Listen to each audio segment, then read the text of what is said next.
Oh, go ahead, Elizabeth. What's your question? What's up? Who's mated? What's going on, guys? Hey, Patricia. Hey, Elizabeth. What's up? Hey, Noodles. I hope you're having a wonderful day. Hey, Erica. What's going on? And Dr. P's in the house. Oh, thanks, Dr. P. I haven't checked yet. I'll go check in a sec. Ruby's in the house. Ruby's probably going. It's getting pretty late. And the hey, I wonder how she did in a competition last week. And what else is going on? Hey, guys. Noodles, how's the move coming along? Hey, Annie, what's up? Go ahead, Elizabeth. What's your random question? And Noodles, how's the move? How'd the move go? How are you enjoying life? What's up? Is everything cool? Are you are you hanging out with everything? Oh my God, what is this nonsense I'm looking up here? Oh my God, that's really silly. Sorry, I'm just looking at my YouTube notes right here because I'm going through it. It's been another crazy day. So let me check something out here. This is a little on the wrong side of things. Hold on, this is not set up exactly. Hold on, my computer's not set up properly. Who was I looking at today? I was looking at the bombings of Hiroshima. One sec.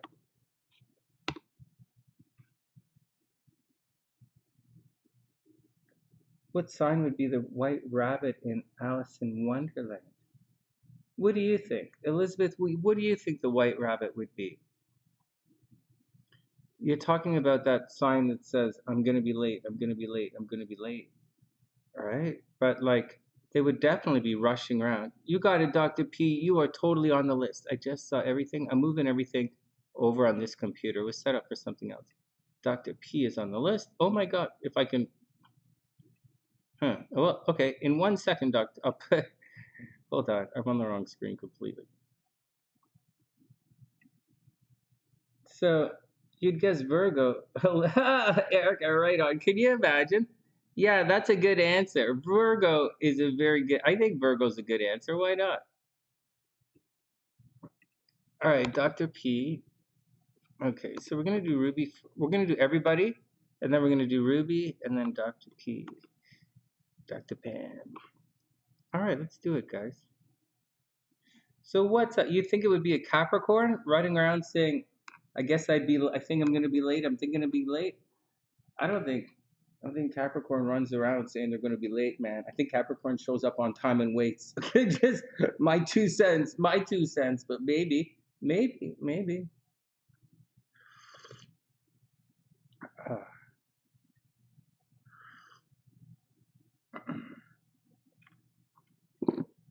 Gemini, maybe. I don't know any Geminis that worry about being late.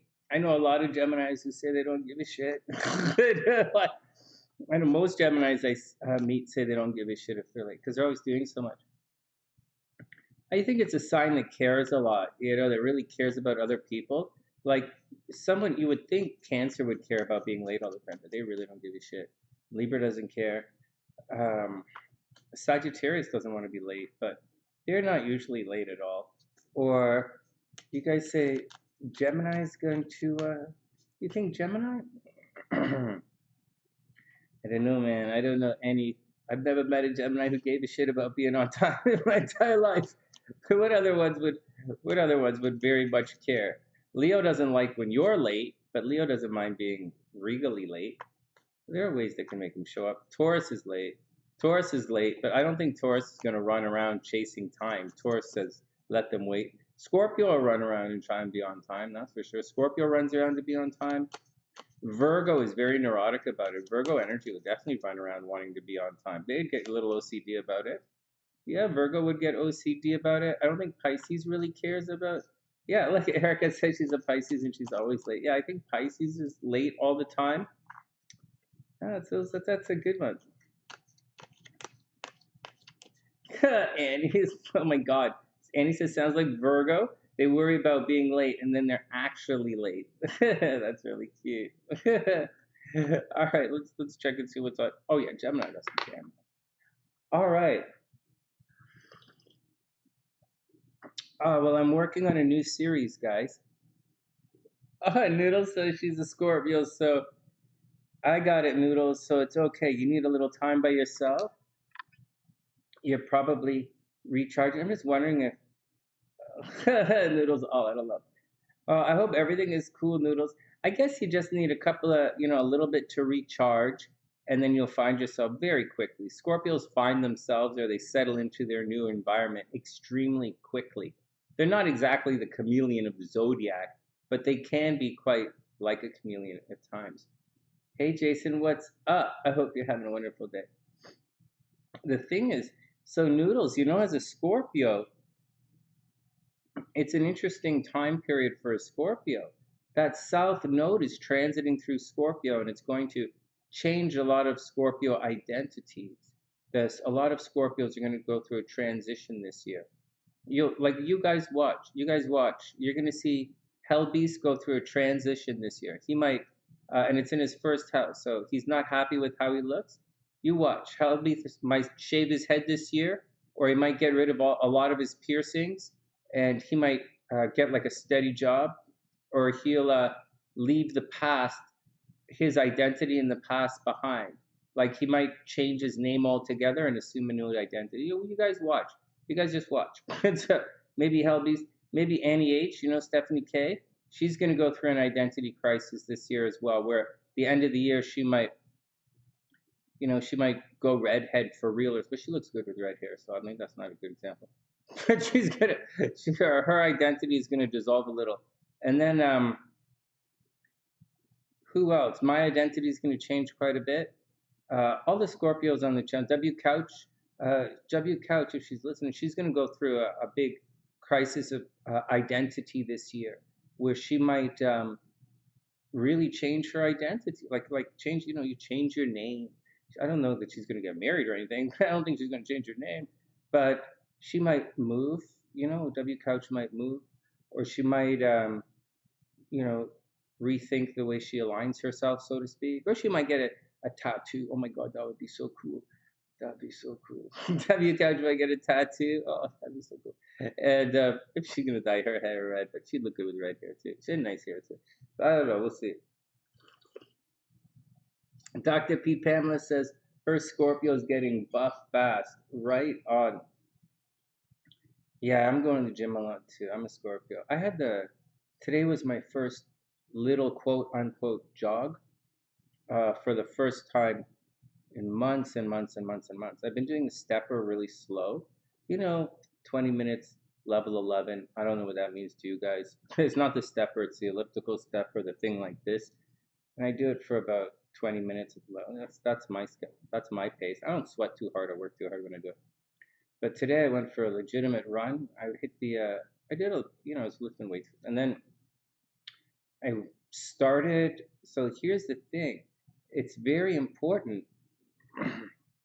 It's very important to avoid injuries. The number one thing, when working out, there are a couple of things you have to do when you want to get in shape.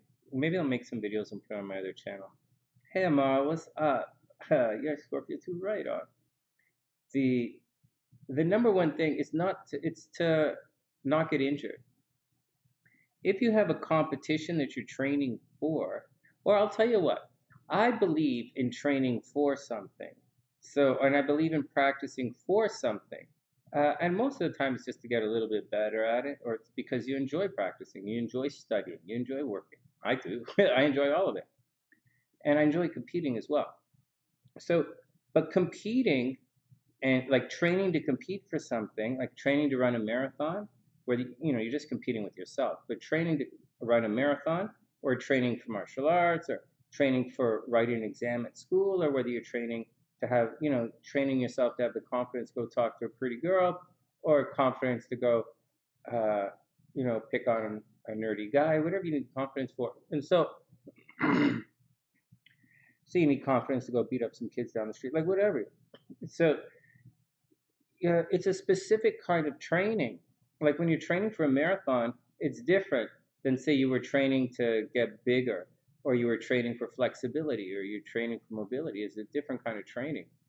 Or it's not that it's a different kind of training, it's that it's your focus. You have a different outcome in mind. Everything else is just, on the side, it's just the benefit of it. There are some benefits and some not. Anyways, the most important thing is to not get injured when you're going back at it. And you don't have to worry about how long it takes, because that's a little foolish. Like, it's just foolish. It's just foolish to worry about how long it takes, because it took a long time to get you here. And if you but at the same time, you have to understand, you have to restructure the way you look at things. Like, you have to look at food differently. You have to look at quantity differently. You have to look at quality differently. You have to look at your, if you want to get in shape, you have to look at your money differently, because, you know, eating a lot of protein is expensive. You need time to recover. You have to adjust your personality, because if you want to be successful at the gym, you have to incorporate rest into your program.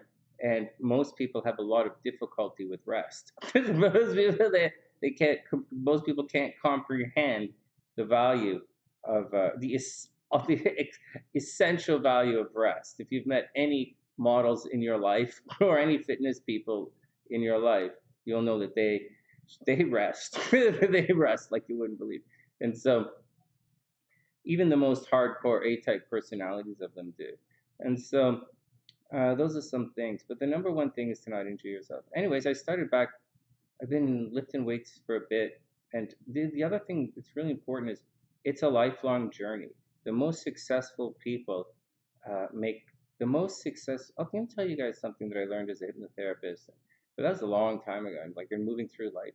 You can see what people are and what they do by looking at them. You can see it. You can see the way they stand, how much fat they carry on their body, where they carry it on their body, you know, the lines in their face, you know, you can see where people have come. You can look at their fingernails, you can see how they lean against things. It's like how they speak, what words they choose to use. You can figure it all out, man.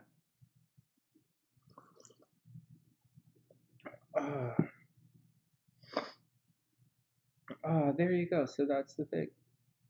Hey, Amara, what's up? Were you, it's not 11:35 in Philly yet. The tarot readings are right now. If you'd like a tarot reading, it's $11.11. And the mini astrology readings are $35. And there are links all over the place if you're interested in that. It was a bully, Elizabeth? Well, that's the action. Don't worry about hitting walls or anything. You'll hit plateaus in a weight loss cycle. If you're looking to lose weight, you'll hit plateaus. You'll hit the plateaus. And it's important when you hit plateaus, there's a thing to do. You got to break through the plateau and come back up. It's a trick. There's a trick. There's a trick to losing weight. There's a trick to losing weight without killing yourself. You'll starve for a little bit, but it's not that difficult. You just have to understand what's going on. You'll be fine. And then, but to get in shape, you have to really think about it, you know. But it's the same with accomplishing anything. If there's anything you'd like to, if there's anything you want to accomplish, you really got to stick to it, guys, and don't be afraid. But I can't express this enough. I'm just going to say one little bit of preachy thing, and then we'll get on to things here. You can't explore the other side of the fence. You can't explore the other side of the bridge unless you get your ass over there. You can't live on the other side while you're on this side. You can't do it. I know people try to, but why would you? Why would you? Where does it say? Like, show me. Like, I could be wrong. I could be wrong. And as I'm telling you this, I'm sitting here and I'm thinking about it, and I don't know anywhere that says to sit on your side of the fence and throw stones at the other side of the fence and judge the other side of the fence that you can't see. And then like where does it say to do that? Like, what is that, like a Trump thing? Like, is that like a shit for brains kind of thing? Who says that? Who says to sit on your porch and throw stones across the fence? No. If you want to see what's on the other side of the bridge, you have to go there. What I tell you guys is you have to see, one of the biggest things about losing weight. Let's just talk about weight loss for a second, right? And this is a pretty easy, because I wrote the book Emotional Weight Loss. For those who don't know, I wrote the book Emotional Weight Loss. I wrote it a long time ago, like at about 2005 or 2004, and it's been available for a long time. I don't know where. No one buys it. I don't make any money from it. I don't care. I'm just telling you guys, But I'm the guy who wrote the book Emotional Weight Loss a long time ago. And so when you're doing that, you kind of got to reset things, you know? So one of the things we say all the time is to allow the people to grow into the new you, right? In hypnosis, when I was a hypnotherapist, it's, you know, whether you want someone to quit smoking or you want someone to lose weight or someone to, you know, take a chance on themselves or to have faith in themselves and confidence, they have to allow themselves to grow into the new person with new habits and, most importantly, new mistakes. You know, because mistakes on a very large portion of it are responsible for shaping your personality. For better or worse, mistakes shape your personality. And I would just venture a guess and say that some mistakes can shape your personality a lot more than success. Because for success to shape your personality, you tend to have repeated success to shape your personality, whereas a couple of glaring mistakes will set you back quite a ways. But the deal is, when you allow yourself to move forward in life, you have to allow yourself to actually move forward in life, and you have to be that new person. Let's say you're a football player, and then suddenly you want to be a basketball player. Well, it doesn't help you if you show up to the basketball training session, not even a game, dressed up as a football player. I bet you guys would say that would be silly. To say the least, I bet you would say that's silly. Yet nevertheless, you guys show up to things completely ill-prepared and unready to take advantage of the situation, you know, on this extremely blessed opportunity that you have on day one. And sometimes you guys find yourself, as a result of being ill-prepared, you guys find yourself falling back on day one. And as a result, you didn't necessarily lose before you began, but you sure of ass didn't give yourself a chance to, you know, at least finish at the worst and maybe second last place instead of course, last place or DNF because you were ill prepared to even begin the journey. So that's a heads up. You don't have to be good at your journey. You don't have to be a rock star when you approach the finish line, but you should be prepared. See, when I was back in school, not to knock all the music school students or anything, because I was one of them, and just like we try not to knock other things, because because we're always learning here. And as you learn, it might reinforce certain perspectives, and it might take you away from certain fixed ideas. So anyways, you have to see. There's a thinking. In music, I used to hear a lot from guys who would say, "Oh, I want to get one of those jobs. I want to get a job like playing in the band in one of these situations or one of these situations." And you see some of the ads for it that say things like, "Oh, you're gonna get paid to practice. It's an easy gig. You're gonna get paid to practice." No, that's not how it works. I don't pay people to practice on my time. It's not how it works. No. You're not getting paid to practice when you get there, and no, it's not an easy gig. That's not how it works. No one pays you to practice. That's it. You have to be good. You have to be good in the process of becoming amazing, is what it takes. But if you had a job, if you got the job, you probably would be pretty good already. But this is important in other situations because there's a philosophy that people think that they're going to learn things during the race, right? So if you're in the race, but I'm telling you guys, the race is not the time to train. The race is the time to race. And too many people don't get that. Another way we looked at it in music was there's no ego on the bandstand. Ego's for the practice room. Ego's someone that there's ego. This is a harmonious place of work. Those are some lessons I learned. And I've seen it so many times where people aren't ready to even begin. They're just not. They're just not ready to begin. At my club, at my martial arts club in Toronto, in Muay Thai, where I trained for many, many years when I was younger, Sutra doesn't let you train. He will not let you train with another. He won't let you train with the other fighters until you can control your body. Just won't. It's too dangerous for you. It's too dangerous for everybody. They're not going to let you train unless he's not going to let you train until you can stand in certain postures and hold and control your body.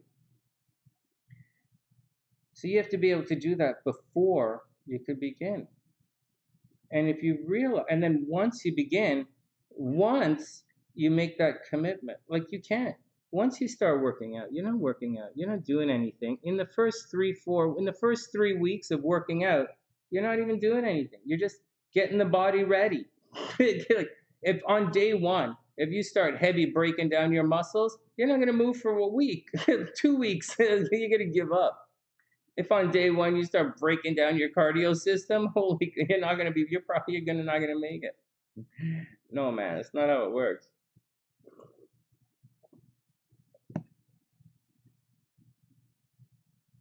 You have to be ready to go. And that's just the way it is. And if you're not, then, and so once you enter into it, once you cross the line, once you cross the starting line, it's time to go. There's no, like, have a good night, Elizabeth. There's no, like, lifting weights on the journey. There's no, hey man, I need 20 minutes to go bulk up a little bit. That's not how it works. There's no during a marathon, oh man, I gotta take 20 minutes and go work on my speed. During a marathon, there's no, oh my God, I gotta diet today. Or during a music show, there's no, oh my God, I gotta go learn this scale. It's not how it works. Paid to practice, huh?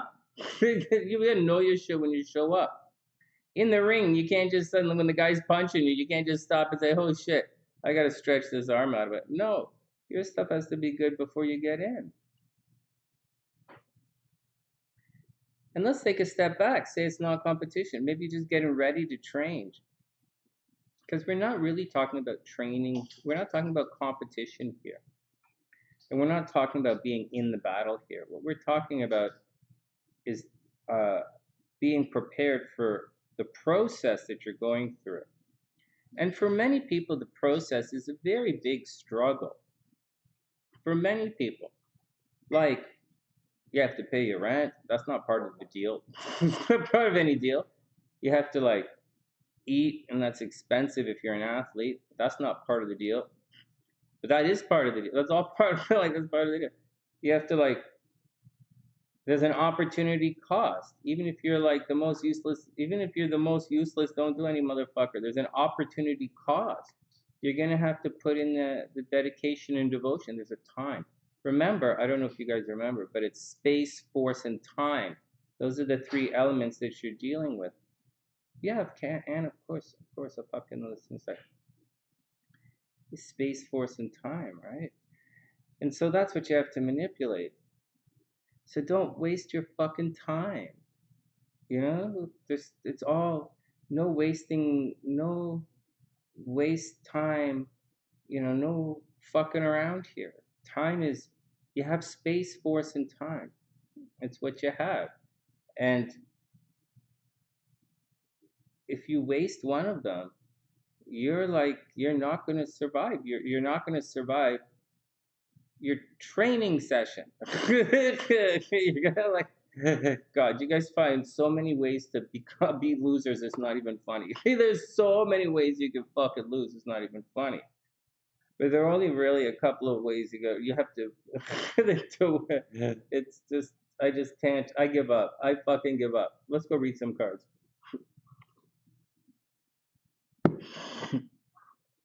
I absolutely give up. All right, let's move on.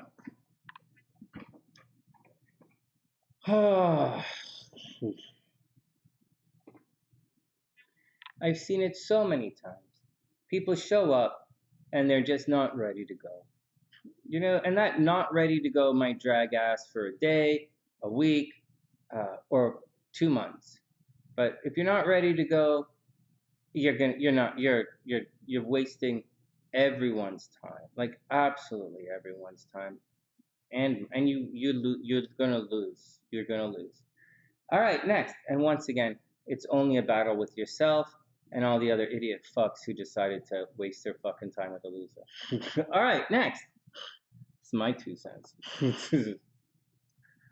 Having said that, though, there are a lot of people who don't have the skills to succeed. That's we want to say, you don't want to be too hard on guys who don't have who don't really have a path.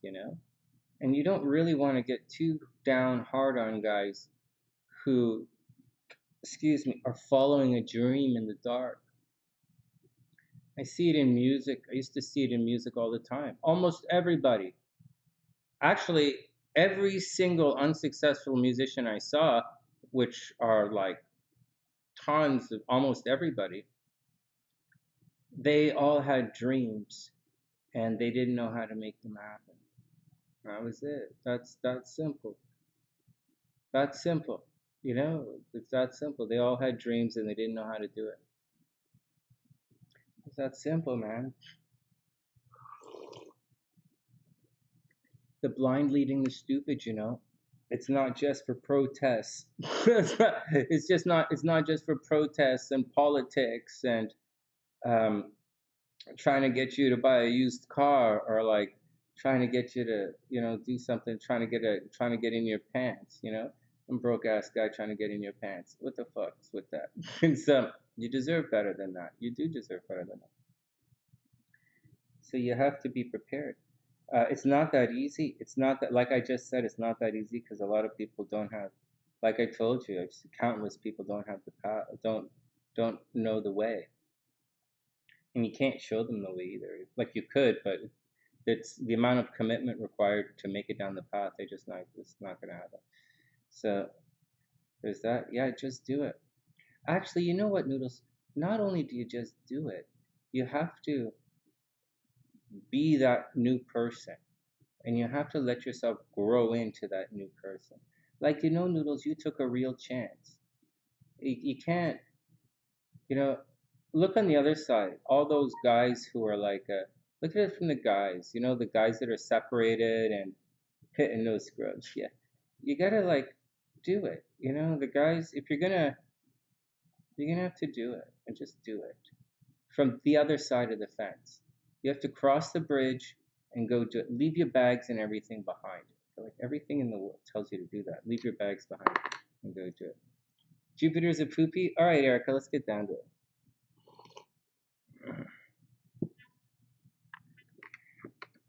How is Jupiter exalted in Cancer? I'll tell you something about that.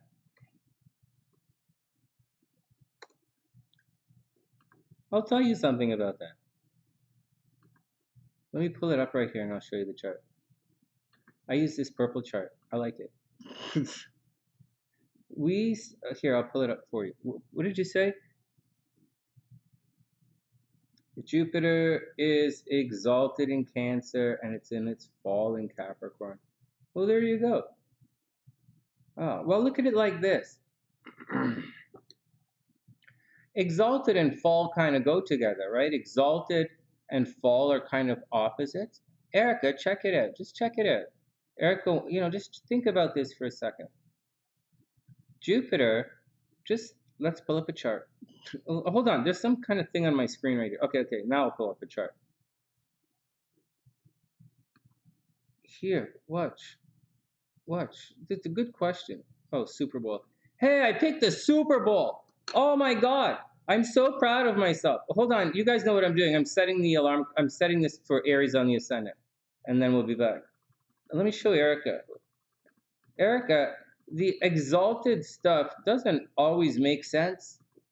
Sincerely, it doesn't always make sense. But this particular one is not that weird. And give me a second. I don't think I had any readings today, but I might have done something with my computer before. I'm doing a new type of video, a different video series right now. I wanted to shoot it with you guys today, but I was a little tired today. Regular bullshit. Regular bullshit I gotta go through every fucking day of my life. So, okay. So Saturn rules Capricorn, Saturn rules Aquarius. Aquarius is also ruled by Uranus. All right. Cancer is the moon, and that's way down here. And so, no, sorry. What did you ask? What did you ask? Oh, Jupiter. Okay, Jupiter. Okay. Jupiter rules Pisces. Jesus, how do you draw number 4, Sonny? Jupiter rules Pisces, and Jupiter rules Sagittarius. So that's not weird. That's not weird. I don't think it's weird at all that Jupiter. And so if it's in its fall in Capricorn, like if it's, these are the negative ones, right? Sorry, I'm doing this is wrong. Yeah, this is wrong. So if it's negative in Capricorn, sorry, if it's negative in Capricorn, which it obviously is going to be, then it's going to be positive in Cancer. Yay! Does that make sense? That's a pretty simple one. Let's see if I got it right. Let's see if I got it right.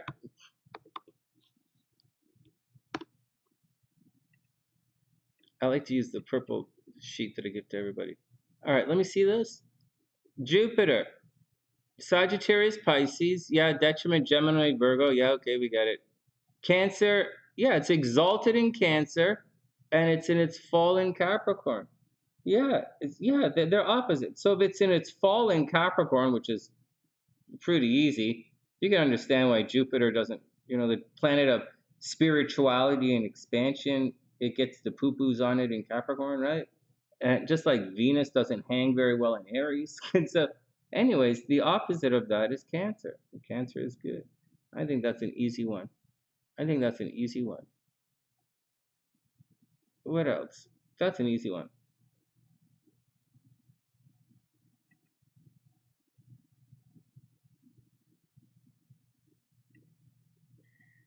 The moon exalted in Taurus? Let's see. Yeah, good question. I don't have an answer. Erica, I don't have an answer of any way, shape, and form over why things are exalted or not. I knew it at one point, it formed a pattern like this. Just to let you know, at one point, it formed a pattern like this. Some kind of thing like this it was forming. But like, I don't want to really say that because I haven't looked at it in a long time, and I really can't remember. I can't remember the pattern, but there was a pattern like that. Yeah, I have no idea. As far as I'm concerned, I just memorized them quite sincerely. All right, next, right there. No, I swear to God, Erica. I swear to God, I just memorized them. I just memorized them. Those, the exalted and the detriments, I can't figure it out. I just memorize it.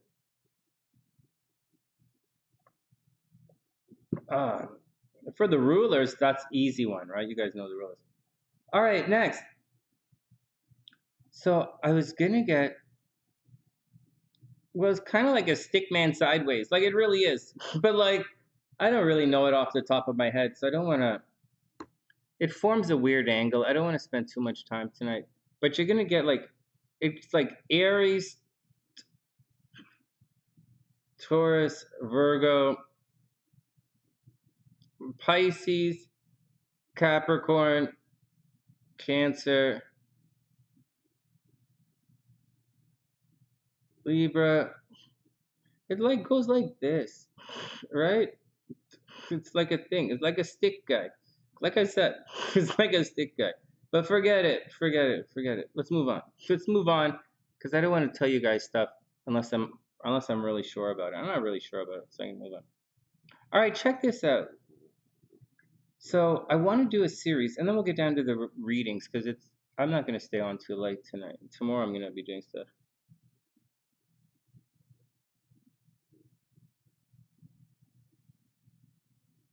Oh no, you're still with Ed. That's all right. Everything was retrograde.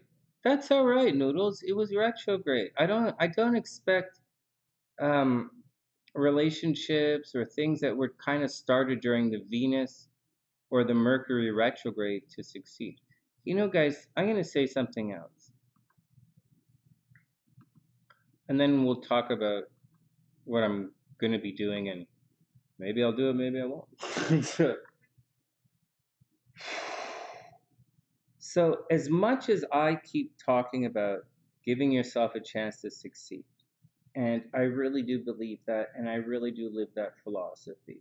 I do tremendous amount of preparation work long before I do anything.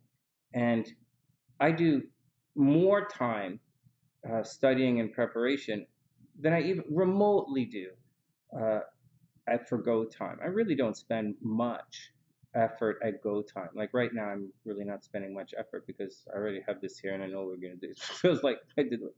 And I'm not, some of the questions are a little bit, if I don't know the answer, I don't know.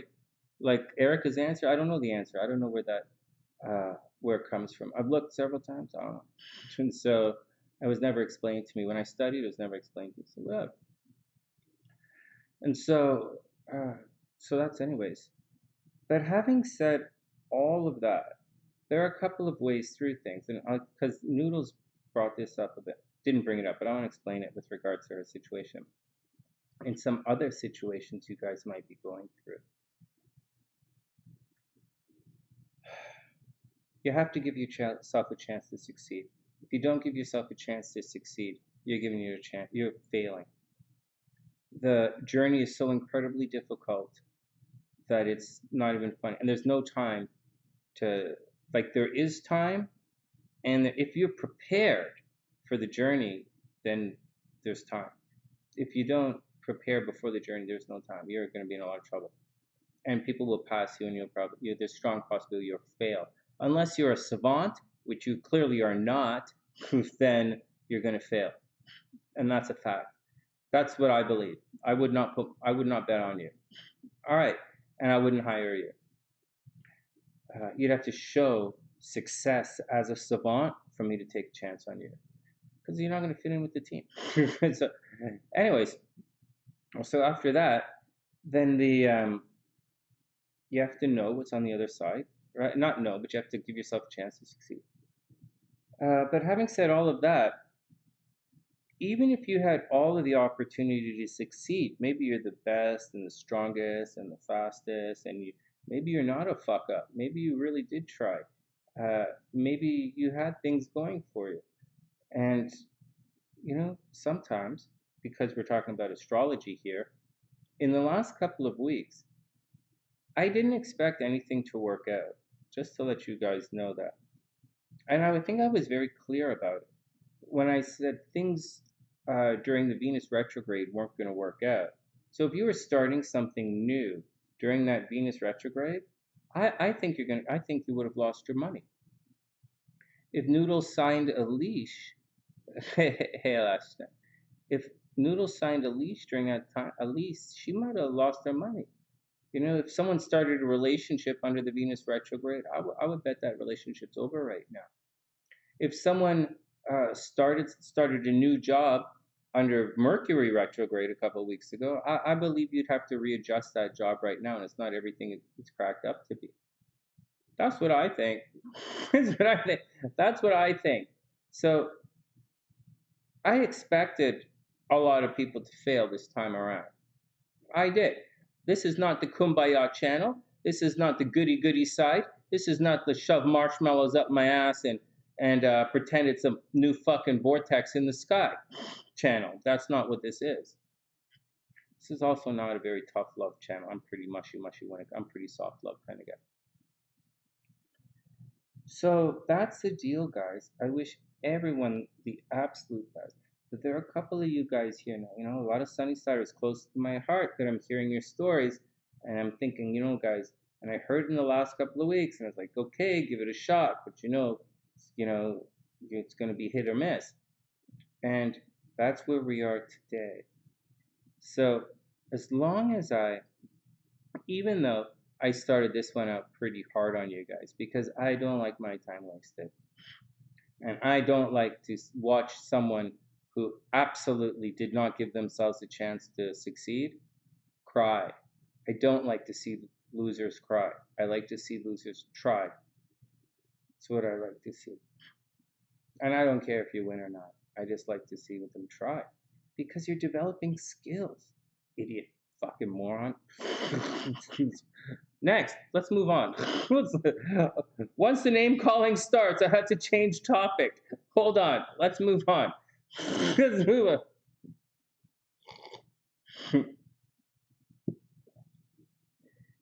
Don't beat someone up for trying. Never, never, never, never beat someone up for trying. Always, always, always encourage people who try. But there's a difference between, there's a difference between trying, and then there's a difference between pretending to try. And I take great offense to people who pretend to try. And I have a lot of pride and love for people who try and fail. For if you try and you fail, it's okay. It's okay. Today's not your day, you know. We'll try again next week. But if you pretend to try, I'm going to knock you down pretty hard. You're wasting my time. All right, next.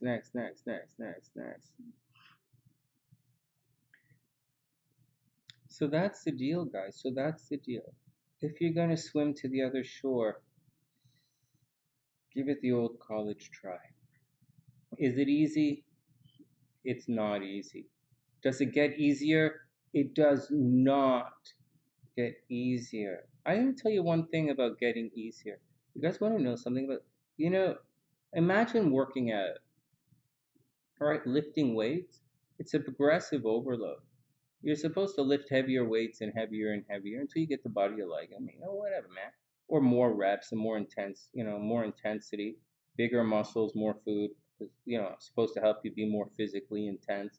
Having a really good day, will make you add some emotional stability to that physical intensity. But like, man, like, so all of that language, physical intensity, emotional stability, all that stuff I just used, that equates to pain in the body. So when you say, is it going to hurt? Does it get easier? No, it does not get easier. It's supposed to hurt every single time you do it. So do a good job, because it's going to hurt tomorrow as well. It does. Growing pains hurt, man. There you go. Growth hurts. Anyways, I was pretty down on some things when I started tonight, but I want you guys to understand that it's not all your fault. There's, what you may think might be an honest try. You don't necessarily know what you might not know what an honest try is, because you're now across the bridge. You don't even know you're in a new world. What are you gonna do? You go to McDonald's, laugh at people for dressing differently, laugh at people for speaking differently. You're in a new world. What are you gonna fucking complain about mail? Anyways, next. Hey, priestess, let's check it out.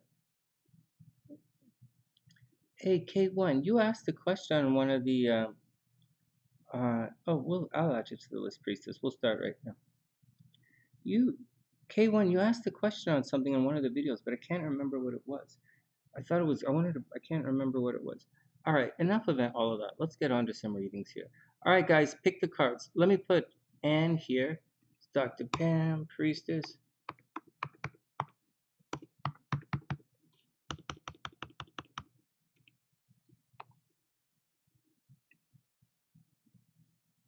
Wait, I have to put Anne in the list. Excuse me.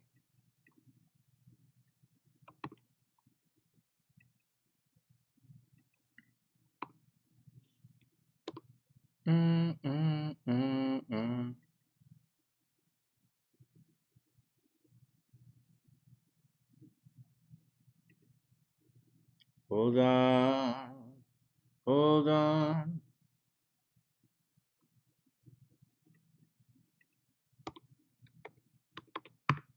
Anne T. U-A-S. Anne, I like your name, Toison. I can't say with the accent, but I bet it's really pretty with the accent. All right, let's do it. Let's come on up here. Let's pick the cards. Let's take a moment, guys, and pick the cards. Oh, wait, here's what I'm doing. Here's the new video series. A lot of guys are redoing videos for some reason, and I don't really know how to redo a video. Doesn't really make a lot of sense to me. So I was thinking, what I'm gonna do is I'm gonna do the series of, if, like, say, for all signs, you guys are used to hearing, oh, Sonny, my Venus is in Aries. What does that mean for me? Or, hey, Sonny, my Venus is in Leo. What does it mean? What does that mean? A lot of you guys have your moon in Virgo, right? But we're not doing moon. And so, or a lot of guys, they might have, say, a Capricorn Venus. What does that mean? Or a lot of you guys, many of you guys have your Venus in Gemini, right? What does that mean? What does that mean? And for many of you guys, actually, for like all the videos I've seen, will say like Venus in Gemini. You like multiple partners. They might be cheating. They're very curious people. They like to talk a lot. They have to be intellectually stimulated. They're looking for a smart partner, someone who can carry a conversation. Blah blah blah. Venus in Leo. These guys are very showy. They're looking for a partner who dresses really nice. You might attract a lot of fire energy. You might end up with a Sagittarius boyfriend. Or, these guys are very showy. They might make their money in the entertainment industry. Or, Aries, let's say Venus in Aries, a competitive lover. These guys might cheat in relationships. These guys might have two assholes. Like, what the fuck, So, but astrologically, they're all going to have different years, significantly different years. And I talk to you guys about this every single time we do the horoscopes, but I don't tell you guys about it. If you want to have these two guys right here, the Venus cycle is every year. So every year, a Venus is going to make a nice aspect to Venus a couple of times. So it doesn't really count. And every 2 years, Mars is going to do it. So that doesn't really count. So I can't do, so let's say we were doing Aries Venus. Everyone knows their Venus in Aries. You can't do the yearly transit, for the report for Aries Venus in love and money for the year of 2022 based on the Venus and the moon, because that's kind of every year at the same time. And Venus is kind of a monthly cycle. You guys know in 5 pillars you guys probably don't. Okay, forget it. Let's go back to this. So you can't really do that because it doesn't really count. It's more of a monthly thing.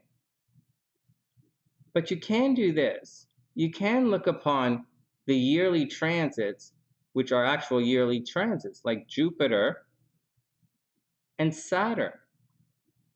So let's look at another one, which is really easy to tell. If you have your Venus in Taurus, or say your Venus in Scorpio, but let's say Taurus, this Saturn right here is going to square anyone who has a Venus in Scorpio or anyone who has a Venus in Taurus in 2022. So that means in 2022, anyone, and it's going to oppose the Venus in Leo. So if you have a Venus in Scorpio or a Venus in Taurus and possibly a Venus in Leo, then this year in 2022, it's a strong possibility that you're either going to get divorced, break up, a major breakup in your relationship, or you might lose your job.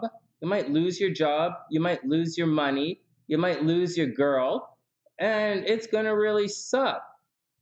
Furthermore, let's add insult to injury.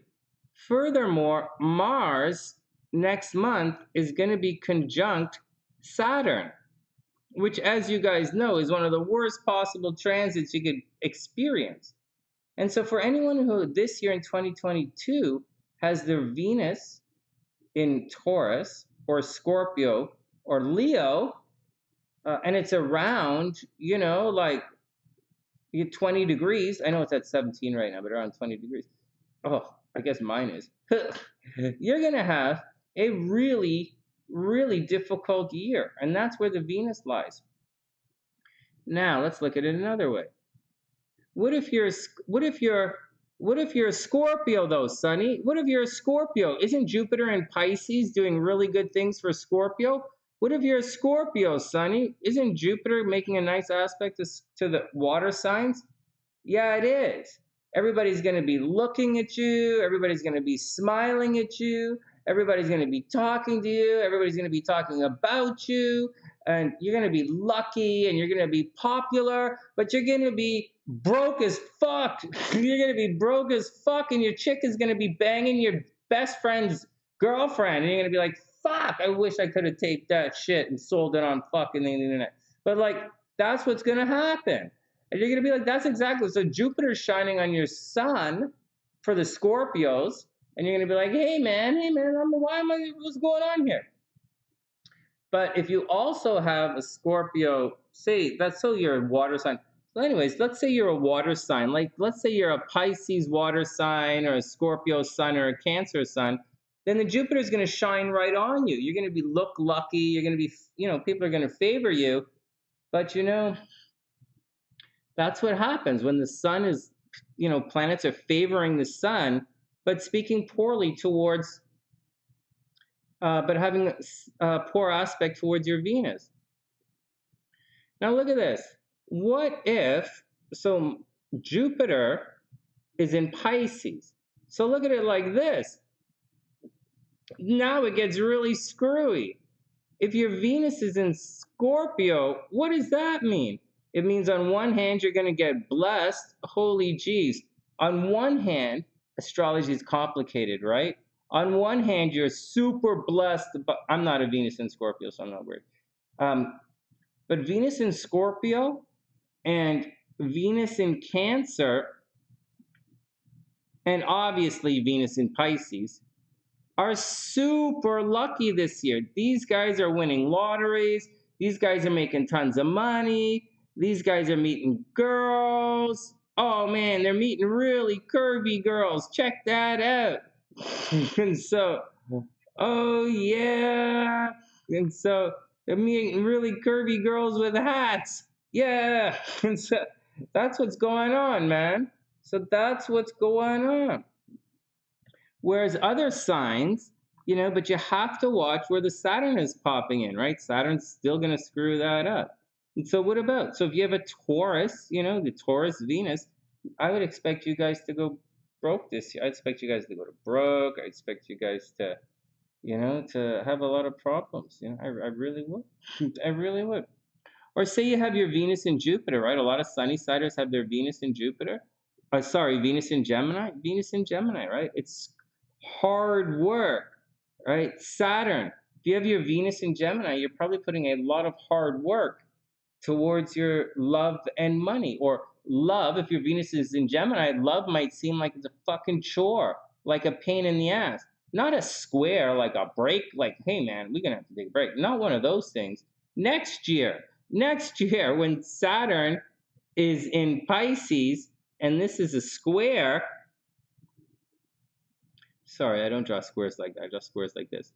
When that's a square, next year, Venus Geminis are going to go broke. Next year, Venus Geminis are going to be in a lot of trouble, right? Oh, that's not good. I'm a Sagittarius Gemini. Shit, I'm going to go broke and fall out of love next year. I'm going to get divorced again. All right, well, whatever, man. It's probably, whatever, fuck. I'm sure I could smooth that over with my personality. Less likely than you think. less likely than one would believe. Well, that's what the deal is. That's what the deal is. Next year,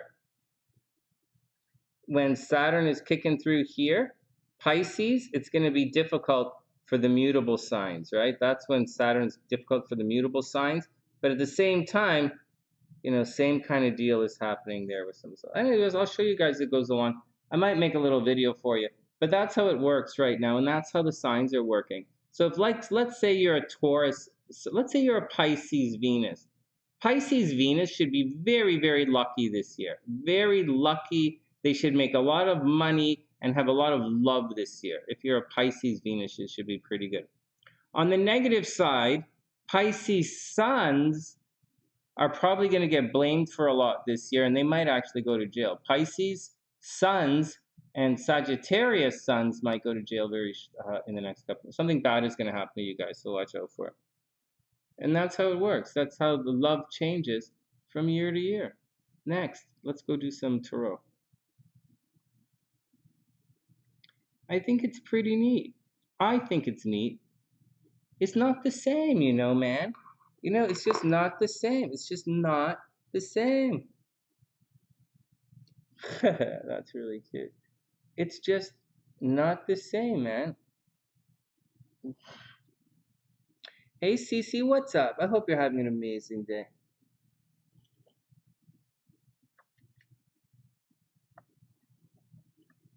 Okay, so Priestess says, what if you're a Pisces with a Pisces Venus?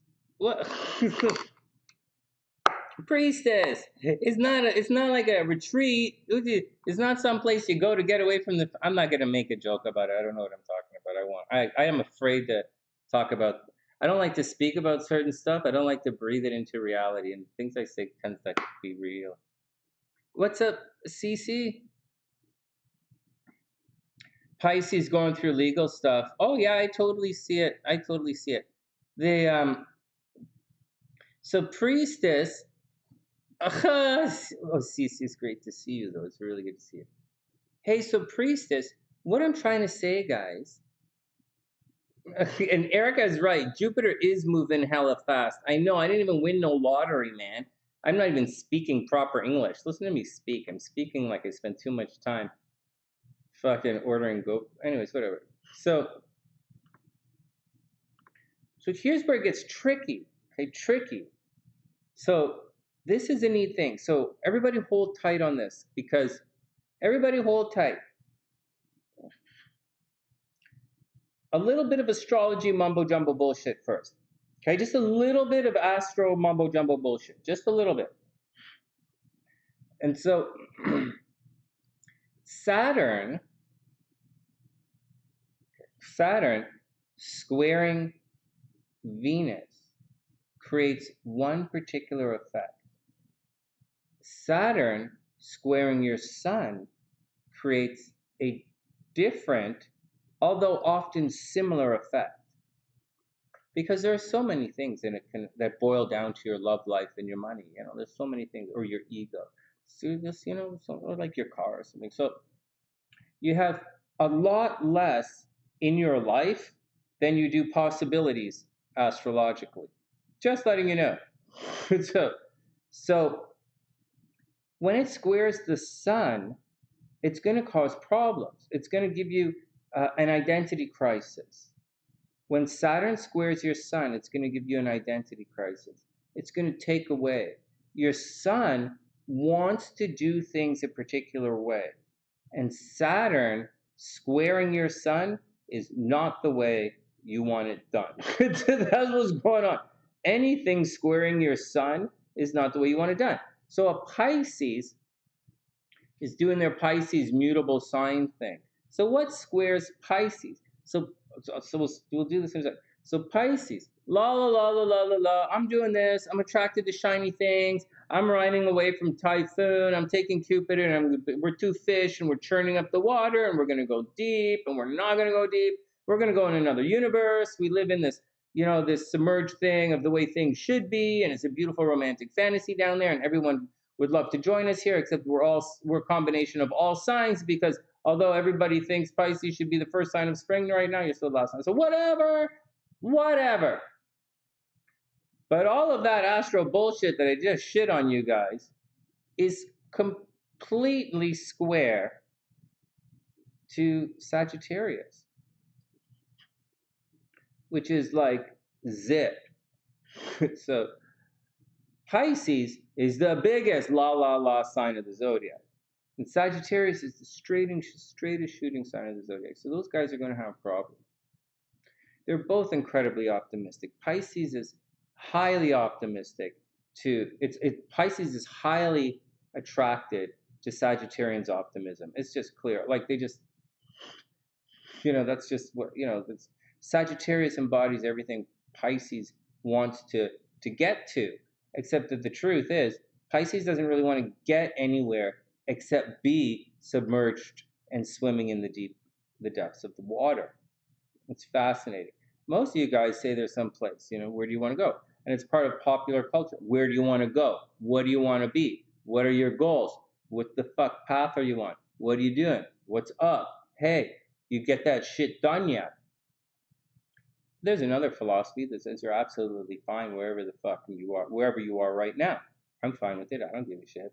And so you guys are watching the sunny side, and I'm down cool with that. And I know you guys do lots of different stuff while you're watching the sunny side. I do not need your undivided attention. Just need your views. and a couple of new subscribers would be nice. So just for the numbers, I don't really want too many more people yet. And so, but now we look at the sun in Pisces. Okay, the sun in Pisces, and something squaring that sun. Like, say Saturn is in a Sagittarius. And we all know that Saturn does not like a Sagittarius. And Saturn really doesn't like Pisces.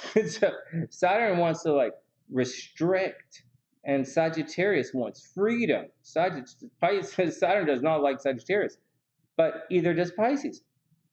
Anyways, that Saturn is going to, when it creates a square, it's going to make it difficult for you to put a lot of energy there. All right, so anyways, on one hand, let me just go back because I kind of went off track there. When Saturn squares your sun, it's going to affect your identity and your ego. Everybody's going to not know who you are anymore. They're like going to forget, or they're going to pretend to not know you when Saturn squares your sun. When Saturn squares your Venus, you lose your money and you get divorced. That's the difference. Saturn squares your sun, but does not square your Venus. You might get into fights. You'll walk around going like, doesn't anybody know me? What the fuck? Why am I Mr. Nobody all of a sudden? But if it's, but it doesn't mean you're going to lose your job or get divorced. But like I said, Jupiter or your sun could be well aspect and everybody's looking at you. Oh, hey man, you're the center of attention. You're the rock star in the room. But if Saturn is squaring or opposite your Venus at the time, you're going to be like, why is everybody looking at me? I'm like totally fucking broke ass right now. Why is everybody fucking looking at me? Or like, what the fuck do you want me to do? My chick just left. Like, yeah, she's sleeping with whoever the fuck. I don't fucking care anymore. Not my chick. I don't give a shit. And so I just want my money back. And so I would have paid for a more faithful chick. What the fuck? But that's the deal. So it makes it so it really does change a little bit. Like one more thing before we go on. Like right now, thanks Erica. Thanks EC. So when you're moving on, right now for everybody, Mars is lockstep with Venus, and it's putting more energy into our Venus. It's the Venus. If the Venus affects you in the next 2 months, and it will because it's 2 months. In 10 days, maybe it won't. But in 2 months, it definitely will. Somewhere along, this Mars conjunct Venus will line up with some planets in your chart. It just will. And sometime in the next 2 months, it's going to line up harmoniously. And then it's going to line up negatively because it's switching signs. So if you're good with Aquarius, you're probably not going to be good when it goes into, if it's good in Capricorn, you're probably not going to be as good when it goes into Aquarius. On top of all of that, it's going to cross Saturn, which is going to cause a real bad thing to happen for most people. And so that's what's going on. So right now, Mars is being softened by Venus. All of this stuff that's happening, all of this war stuff that's happening over in the Ukraine, it's all being softened. The language, the movement is being softened by Venus. And remember, Putin's ruled by Venus, right? Putin is a Libra. And then so it's all being softened by Venus. But at the same time, all this, if you're not into the war, and then you guys are forgetting about China and Pakistan, China and India. There's a solid possibility China is going to attack India. And nobody's going to know because you guys are watching the Olympics. Well, I wouldn't know because I'm watching the Olympics, but I watch it on YouTube, so I make sure I get yesterday's news. I make sure I get yesterday's news today. So those are some things that are going on. It's softening the advance. And at the same time, in love, it's putting a lot more energy in love. You guys might fight a lot more in love right now. You might be a lot more demonstrative in love right now. You might be putting a lot of energy into rapport. Love is rapport. So you might be, so love, Venus is rapport. So it's connecting with people. So with Mars there, you're probably going to spend the next 2 months connecting with people, whether you're phoning them, doing emails, coming online and hanging out, or just talking bullshit, or whether you're going to like meet at a rub and tug, or like you're going to like, I don't fucking know where you guys go. Obviously not a magazine rack or a library, but like maybe you're going to go to, I don't know.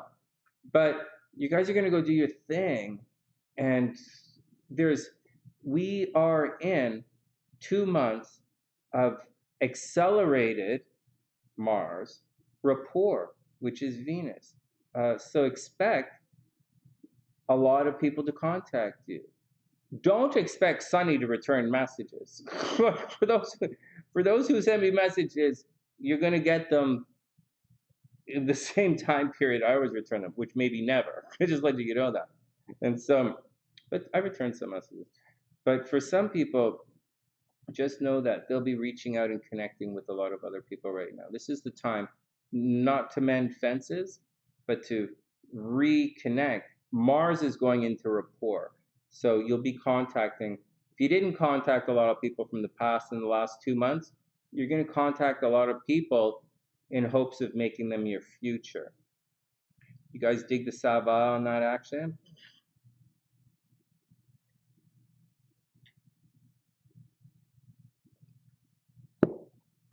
Got it? Well, I don't know where they hang out, Priestess. I don't know. I'm in Chicago, and nobody comes to my shows. Nobody comes to see me play, so you're obviously not hanging out when Sonny plays his sax. So how the fuck am I supposed to know where you guys go?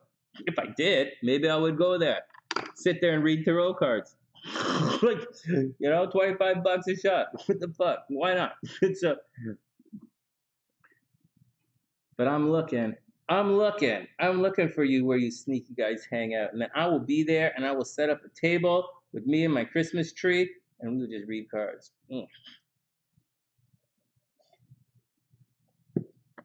Yeah, look at Cece's reconnecting. Yeah. Hey guys, you know what I wanted to do? In Vegas, you guys know Fremont Street in Vegas? They have those circles on the street that I think you can rent out or lease, or you get a permit from the city or something.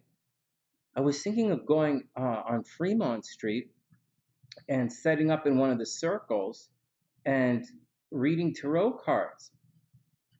I would do the computer lucky thing, right? Like, honestly, I think but people resonate more with the tarot for some reason. And so I was thinking of doing that. Except that I'm in Chicago. So pretty neat. It's going to go on for about 2 months, Pam. Connecting, reconnecting. Venus, reconnecting. Venus, reconnecting. I do think there's a little bit more. I do see major violence on the horizon. I do see a war on the horizon. I do see backing out. I really do. I see people, I talked about this before. I see Putin backing away, and then I see him going back into the fight. I see it's going to be 2 months of sort of standing off, 2 months of a lot of chess maneuvering, very friendly maneuvering in a chess kind of way for the next 2 months or month. And then I think when Mars crosses Pluto, there's going to be a problem. And I think when Mars crosses Saturn, we go to war. It's just that simple. I also think there's a possibility if when Mars crosses Saturn, if we don't go to war, there's a possibility of a civil war because all the fucking idiots are out there. And the idiots are being supported by even bigger idiots who make money off of idiots, which is all fine. But be careful where you get your information from. Be careful, what kind of stupid shit you put in your head. And so that's the deal. That's the deal. So be very careful. So that's what I think. I very much think China's going. I very much think Russia's going to war. And then there you go. My 2 cents. Was there anything else about that I wanted to say? Yeah, there's one more thing I want to say. This is it. You have the American curse. We're still waiting to see what happens in the American curse. And so that's all I'm going to say about that, because you should know what the curse is I'm talking about. And we're still waiting to see the results of that curse. You know, maybe we're going to see it this year with all this escalation. I don't know. Sleepy Joe is a Scorpio. Scorpio's in a lot of trouble this year. I have Sleepy Joe's chart right here. Maybe. Oh, jeez. I did have it right here. Sports? I might have put it. Oh, Putin's right here. Why didn't I? Okay, Putin's right there. Where did I put Biden? Biden is going to be. Oh, God. Are we really going to go through this?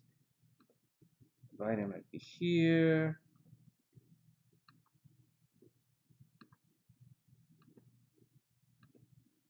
Oh, he's under politics. Probably not. Maybe. Holy jeez. Everybody hold on. Sports? Probably not.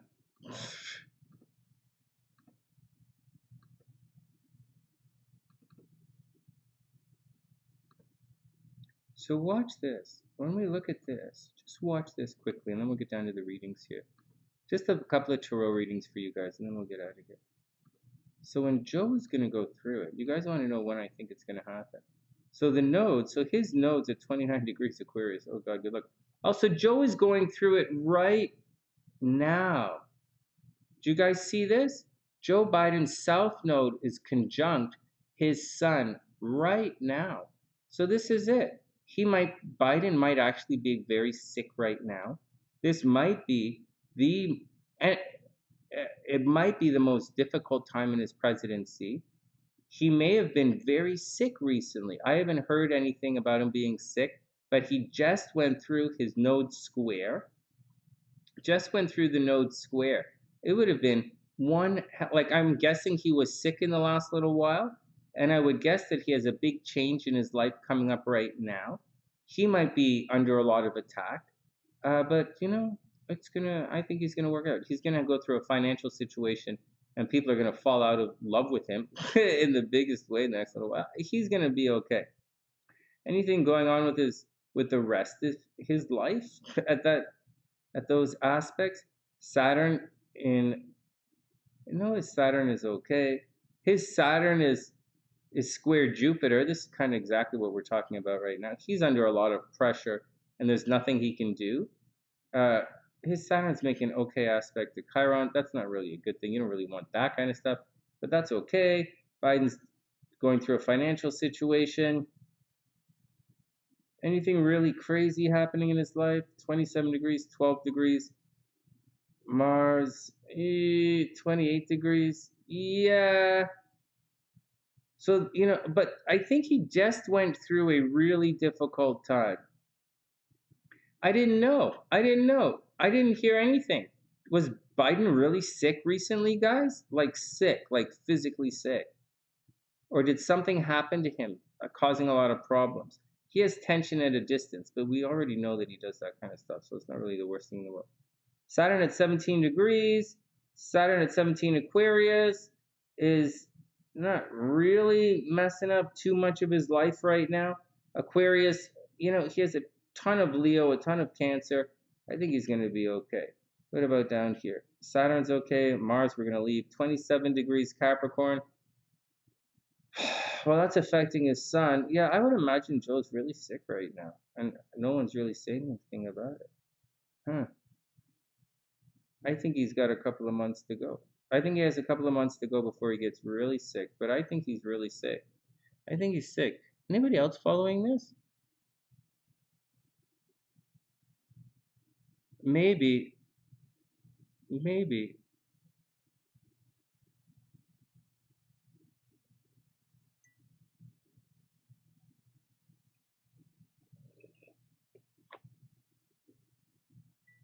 So that's what's going on, guys. So that's what's going on with Sleepy Joe.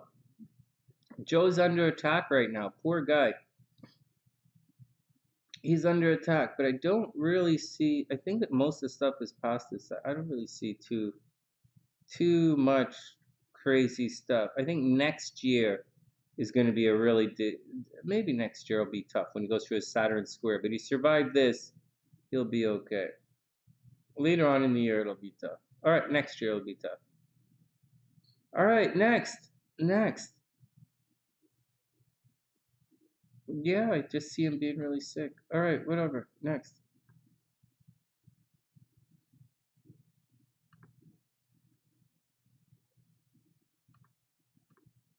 All right, let's do it for real. Let's get maybe. I think he's a little old. I think he's a little old to be showing. I think he's way old to be worried about something like Parkinson's. It's kind of a silly thing to say. I don't see Joe behaving like he has Parkinson's, to be quite sincere about it. Michael J. Fox has Parkinson's. Uh, I spent a long time in Vancouver with they have a lot of Parkinson's there. I don't see Joe Biden having Parkinson's at all. You might, but I don't see it at all. Zero. I see zero. Ask Pam. Pam's a doctor. I don't see Parkinson's in him. I see old age. I see old age and a desire to smell hair is what I see. I think he should take naps. I bet he's sick. Anyways.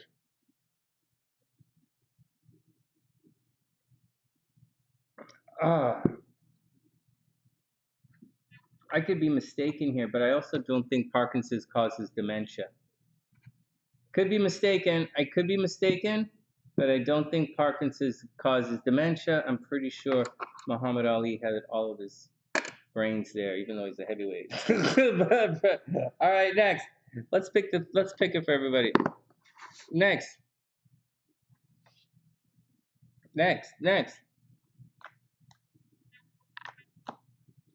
Hi, Anne. You'll be up in a sec. We'll look at it in a minute or so. Well, maybe his kid shouldn't be in Afghanistan. Maybe his kid shouldn't be in the army if he's afraid of going to war. What does he think he's going to do in the American army? What does he think American Marines do? Sit around and like get into like drug and sex scandals all the time? Like seriously? Oh my God. There are Sunnysiders who are in Afghanistan. They are not Afghanistan. Sunnysiders were in Iraq. They're my age. They're Sunnysiders were in Iraq. So like, and they ain't complaining about it. So I can't even begin to imagine. You sent my kid to war. It's like a doctor fucking suing a patient. You made me go into the operating room and now my hands are dirty. I'm not going to be able to count my money. All right, come on, guys. Let's do a reading for everyone. Oh no, Cece, that's horrible. That is, what does gate mean? I think you mean to say gone. So your dude flipped on you. The kids are taken from me. Oh, that's not good. That's not good. Oh yeah, being gaunt in the face is definitely a sign of Parkinson's.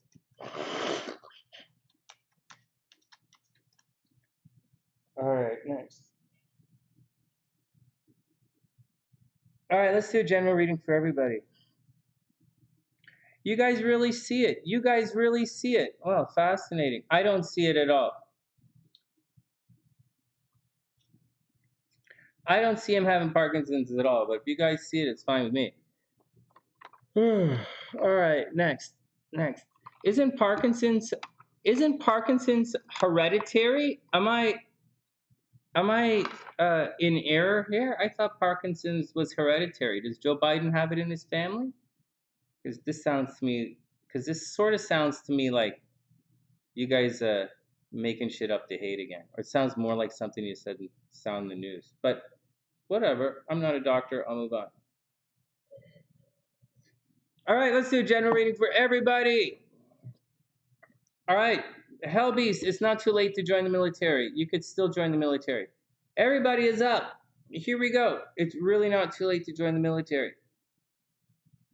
All right, here we go. General reading for everyone. Fuck, I don't know. I don't even give a shit. I just don't give a shit. I just think it's I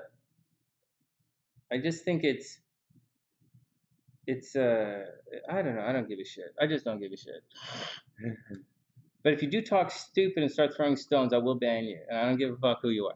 Here we go. Everyone, first up, Page of Wands. Did you guys guess the Page of Wands? I didn't guess. Page of Wands, Page of Wands. Well, the pages are learning curves. I don't really have time to read a lot of these guys for you tonight, you know. But the Page of Wands, it's always a bit of a learning curve. Watch out for your actions. I guess with the Page of Wands, you guys want to get into some new kind of actions, right? So it looks like it's not a new beginning. It's not per se, excuse me, there are too many cards that talk and say, oh, it's a new beginning, although it might be a new beginning. It tends to be a learning curve. It doesn't talk about beginnings or endings. It more talks about an attitude, a prevailing attitude that's going on right now. And there's a prevailing attitude with a new source of activities that are happening for people. But I have a feeling that for most people, it's not necessarily a new source of activities. I think you're going to find yourself getting, because Mars is activating Venus so closely right now for the next 2 months. It's rapport. So although many of you might take chances, because Mars, right, taking chances, you might take chances. Well, I think everybody's going to be taking chances with their love life, really. And everyone's going to be taking chances with their money. But keep in mind, it's not like, unless it lines up for gambling per se, like say Taurus might line up for gambling.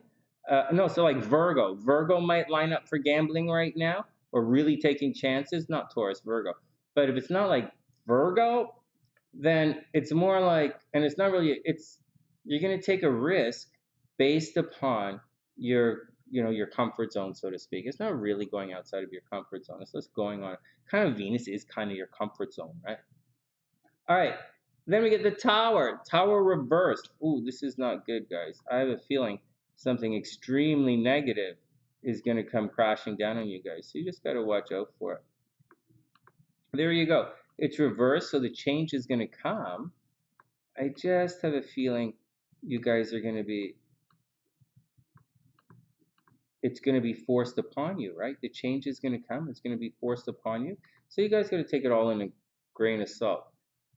I wonder, tomorrow's the full moon, right? So stuff should be blurted out in the next day or so. So keep your eyes open for stuff blurting out. Are we in the eclipse yet? The eclipse is actually a big deal. Let me go back and see. 14th, this is going to be the full moon, and no, we're not even close to an eclipse. The eclipse is in Taurus. Okay, whatever. So not even close.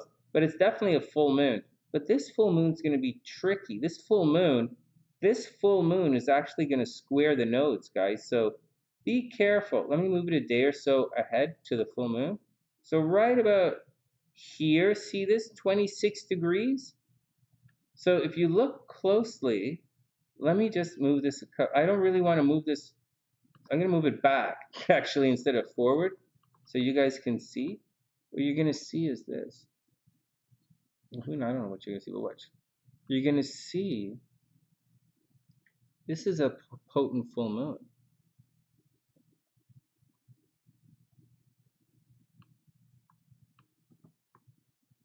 Fuck. Hold on. Oh, fuck. I can't move this thing. Okay, there we go. So this is sorry, let me just move it so you can see it. This is an extra potent full moon. So the full moon is down here in Leo, and it's going to, like, that's the full moon, right? This is what a full moon looks like. But that full moon at 26, 27 degrees, it's at 27 degrees, but I put it 26 so I can put Aries on the center for you guys. It's going to absolutely square the nodes. That's going to cause a lot of problems out there. So be careful out there in the next couple of days, guys. This, it doesn't mean that it's going to highlight your nodes per se. because it doesn't really necessarily do that. But I'm going to warn you guys that when the moon makes a massive square to the nodes, a highlighted moon no less, it's going to bring, like it brings a problem, right? It's going to bring darkness to your emotions. This is a difficult one. You know, it's not an eclipse. An eclipse is reversal. An eclipse is darkness, right? An eclipse brings darkness to the light. This is not really bringing darkness to the light. This is a full moon. You're kind of looking across to the full moon and just seeing what your subconscious on display. And Saturn is over there taking away all your attention, right? Because Saturn is square, and you know it's not a harmonious thing. You have to turn like this, and it's taking attention away from the full moon. It sort of sucks all that energy that way. Like remember, guys, the reason I draw this stuff in the chart is the first I started learning astrology by seeing how the energy moves in the chart. That's why I'm kind of showing it to you guys like this. So watch out that full moon. So watch out. It does appear as if that full moon is going to seriously mess some stuff up for you guys. All right, next, let's get down to the card readings. Let's get back to it. Heads up, heads up, heads up. All right, so then we have the Tower reversed. That is going to bring change to everyone, so heads up for that. And then we have the King of Cups. The King of Cups recommends that we all use our intuition. So get out there and use your oh no, we get another card. Hold on. So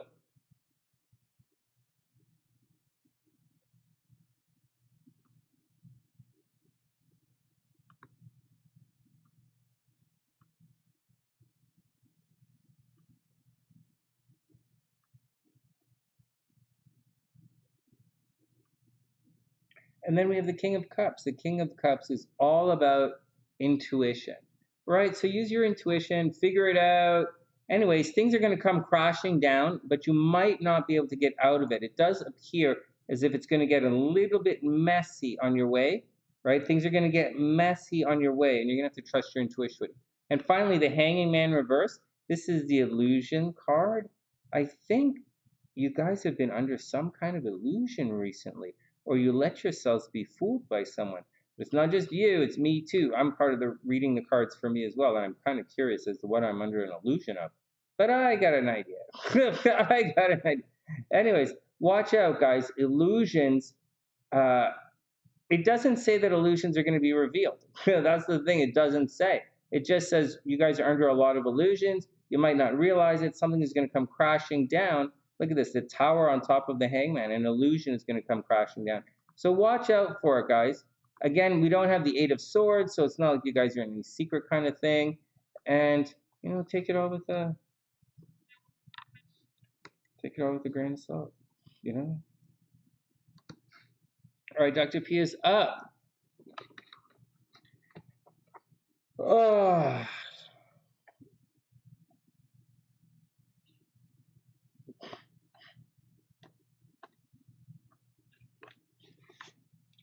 Not me, man. I ain't running away from society.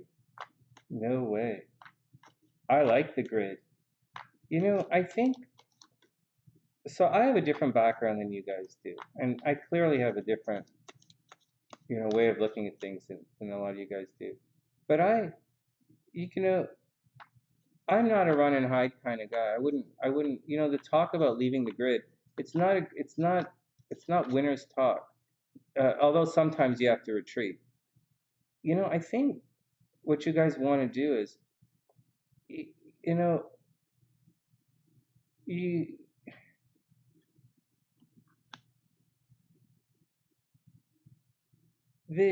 like, I really get it. I really understand I really understand your play. I really do. But if you want to, and I understand how dealing with nonsense all the time is frustrating. I really get it. But if you want to succeed, it's not about, if you want to succeed, right? It's not really about, you have to stop thinking in a very, you know, if that, you have to change the way you think. And, you know, and if you don't, and that you have to change from thinking, you know, like an idiot. Like you gotta grow up in your thinking. You know, instead of thinking how to, like, you know, fight the system all the time. I'll tell you guys something. Someone who wants to fight is just gonna fight. You know, someone who's like, you know, like look at the truckers protest in Canada. Like, what's the problem?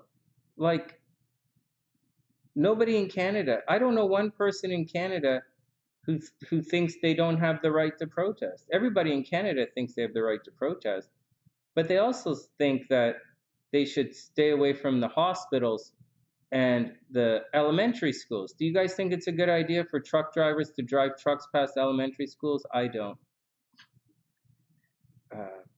I don't. And your laws say that you don't agree with that either. Your laws do. When you drive past an elementary school or a hospital and it says quiet zone, your laws disagree with that as well, or they agree with what I'm saying. Whatever you think, your laws say something else. And so, and when you're, you know, and there's a difference between protesting. Nobody thinks people shouldn't protest, especially in Canada.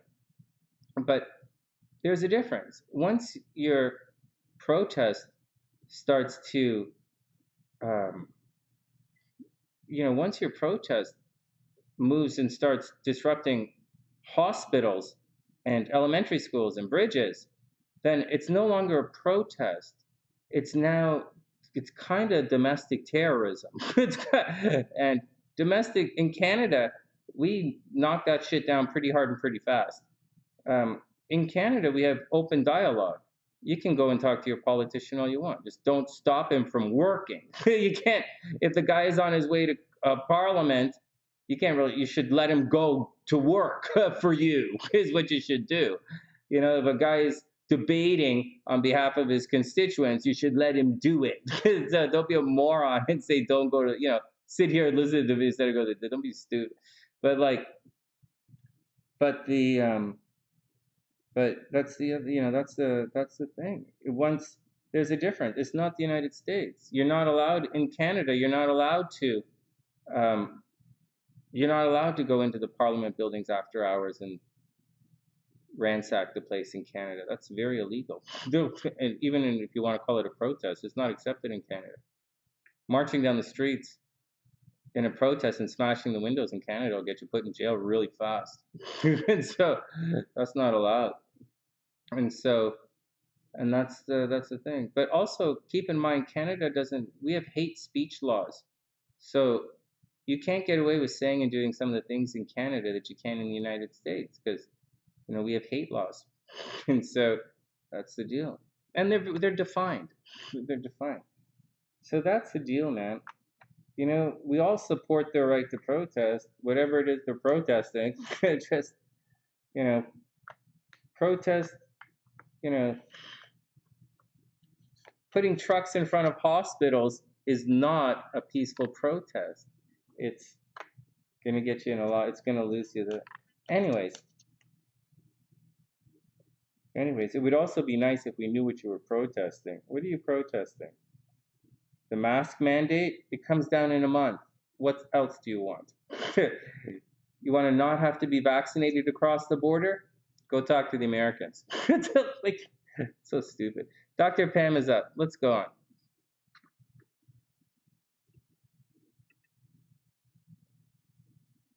Oh, Jorge. Oh my God, George Montez. That's the funniest thing.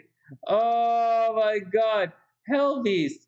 George is just trolling, but I thought that was funny. George wants to know when he's gonna lose his virginity. That's so funny, man. Oh my God. Oh my God. You're gonna ask a psychic on YouTube? Oh my God. You're never gonna lose your virginity, George. Oh my God. I wish you the best. What do you mean by lose? Like, do you want to get drunk and not know where it went? Is that what you mean by lose? Okay, it up. Let's look at Pam's cards. Well, it's all about everything. It's the people are the people, Cece. There are a lot of people in Canada who have, oh, no. Whoa. This is not about the United States.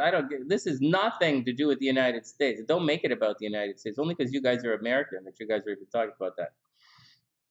I'm talking about Canada and what regular Canadians, what the vast majority of Canadians that I speak to, what they say. And the vast majority of Canadians say they support the protest. Just stay the fuck away from the hospitals and high schools and bridges and elementary schools, and and turn off your fucking truck.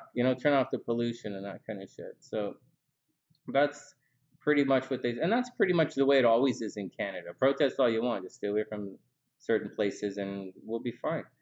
And we'll listen to you. We'll listen to you. But just because we listen to you doesn't mean we think that you're right. And as a society, it doesn't mean that we agree with you as a society. And you have the right, you do have the right to not, as far as I know, to not get vaccinated in Canada. You have that right. But don't expect to cross the border into the United States or come back. So don't expect, well, you can always come back. Don't expect to visit other countries if you're not vaccinated. And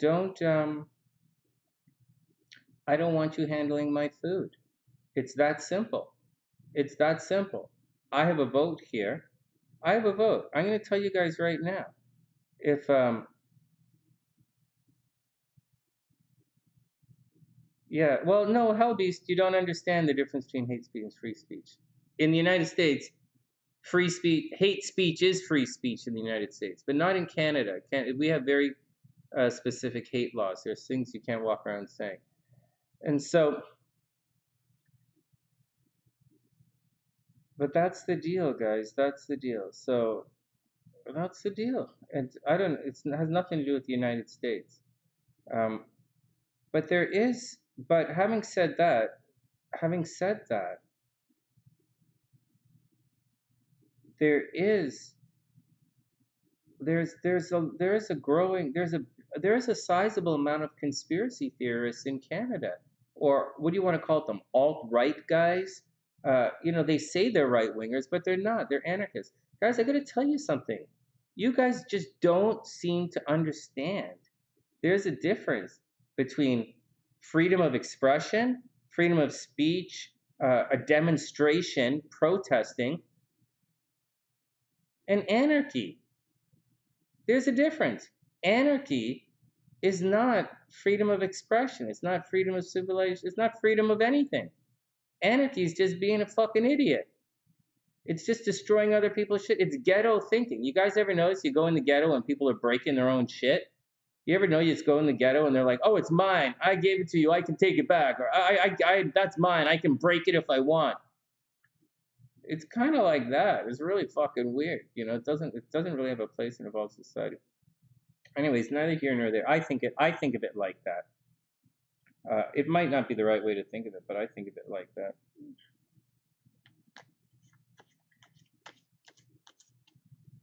No, you absolutely have a right to protest, but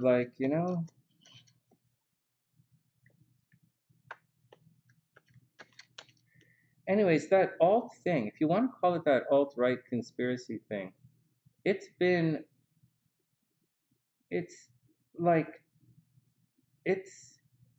you have to be very careful of this. It's getting bad. It's getting bad again. It was bad last year, but it's getting bad again. And there are two pillars. There's, on this side, they're the alt-right guys, want anarchy, and they say it's freedom. They equate anarchy to freedom, and only a moron would think that's the same thing, but whatever. So there you go. They're, go pay for their cause, and the government will step in and say that's fraud. So there's that. And then on the other hand, you have the alt-left guys who are doing the same thing. They're using hate as a weapon. We see it all the time. I'm very cautious when SLC is, because she's highly impressionable. I make sure, I try, what are you watching? What are they saying? Who is saying what? Why are they saying this? Are they from here? Are they've been there? Have they seen it? Because I sure as fuck took you right into the heart of the goddamn fucking BLM riot in downtown Chicago, so you could see with your own fucking eyes what's going on. And I took you home before we got rioted, before we got set on fire. And so that's the thing. So as you're going through this, you know, try and keep up. try and keep up. Try and self-edit. Try and keep up. It's not that easy. And we all fall, including myself, we all fall behind. Self-edit for stupidity. Be very, very cautious about repeating things like that. You know, there was a time when I was growing up when people said, don't ever believe anything you hear in the news. Just don't. Now, most of you guys here are around most of you guys in tonight are within 10 years of my age, either under or above, or you're within 5 years of SLC's age. And so, if you're around my age, how in the hell do you not know that? How in the hell do you not know you're not supposed to believe everything you read in the newspapers? How in the hell are you not supposed, and take it once, how in the hell are you not supposed, you know, you're not supposed to believe everything you see on the internet? As I was growing up, we were told never believe anything you hear on the internet, never. And that stupid fucking baby blood drinker, what's her name? Hillary Clinton, walking around saying, it's true, I read it on the internet. Dr. P is up. Let's read the cards and then move on. Let's move the cards and move on. All right.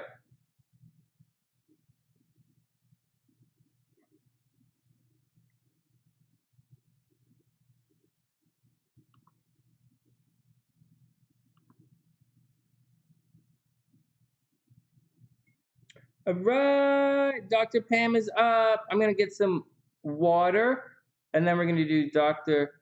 Pam.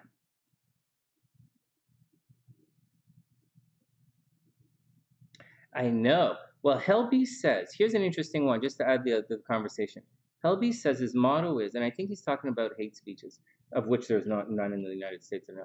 As long as you ain't making threats like running people out of an area or dehumanizing someone's basic rights, he doesn't really care.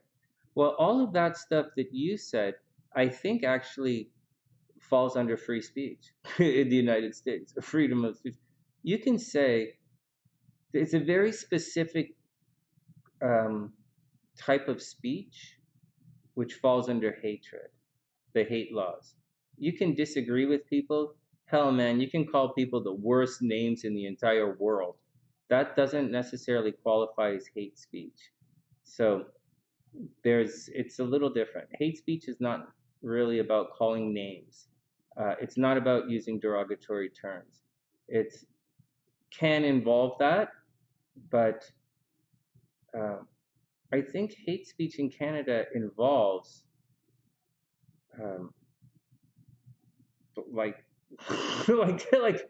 like very direct, aggressive threats on the lives of minorities. Like it's to another topic. Like it's a little. It's pretty. It's like holy jeez, that's pretty serious stuff. But it happens all the time, man.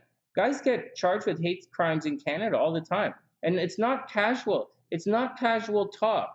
It's not Jordan Peterson going on the radio and saying something misogynistic, and it's not like Joe Rogan saying something. I'm going to tell you guys one more thing about Joe Rogan, one thing about Joe Rogan that I didn't know, and then I'll move on.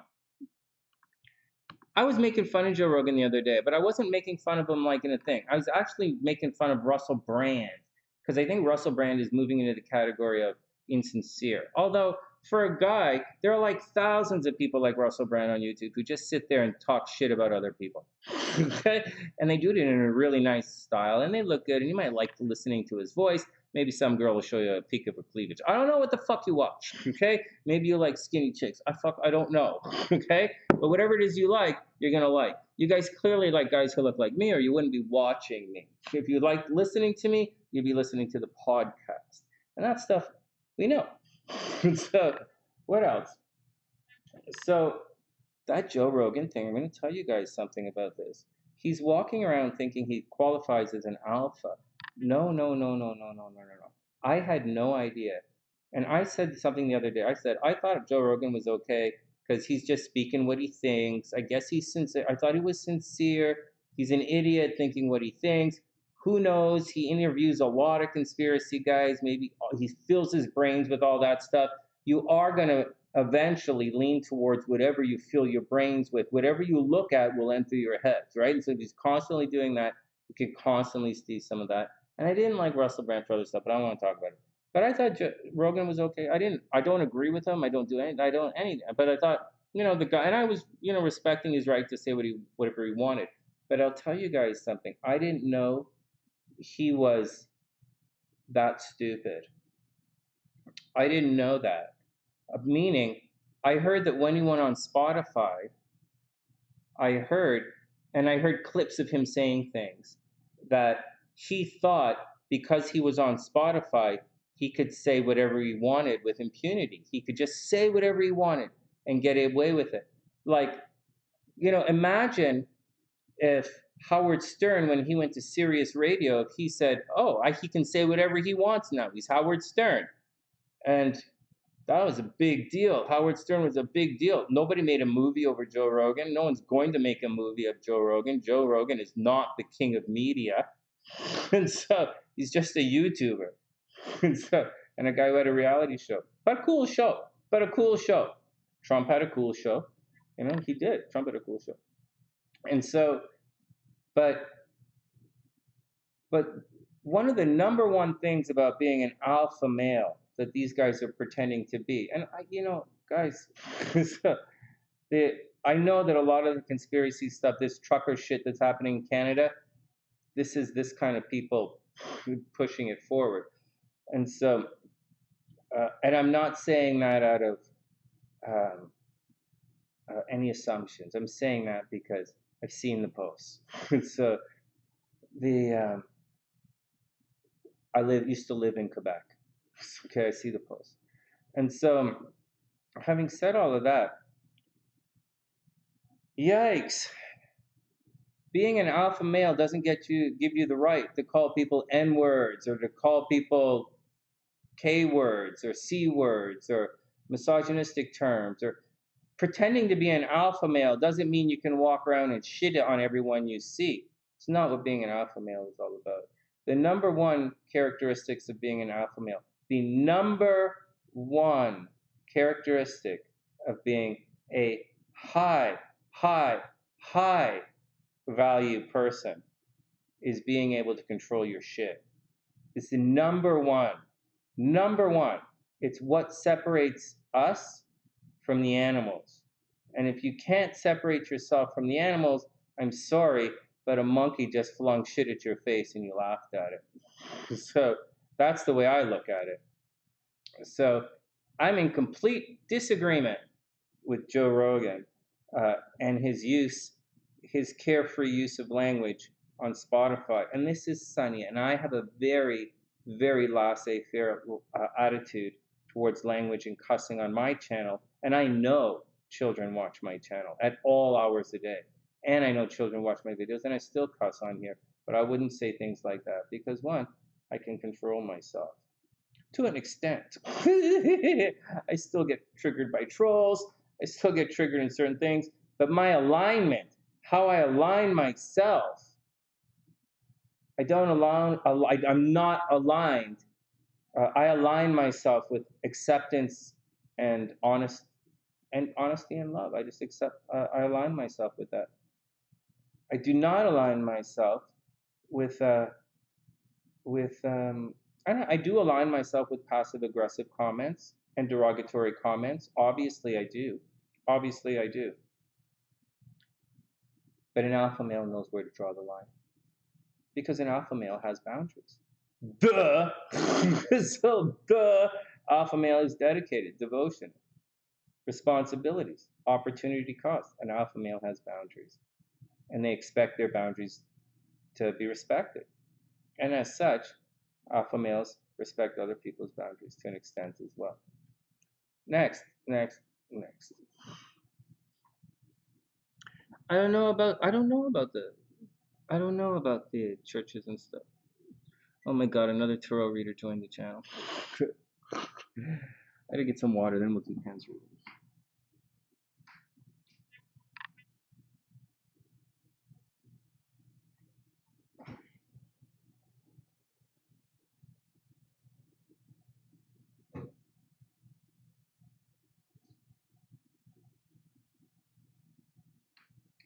Anyways, I wanted to put that out there for you guys because I totally disagree with that, with the Joe Rogan's comments. I do not want to side with him in any way, shape, or form. I do think uh, repeatedly using that kind of stuff, that kind of language, or repeated use of that kind of language demonstrates a lack of character. And to me, it doesn't seem, it becomes authentic over time, but to me, it seems as if someone is just saying things to try and get ratings. That's what I think.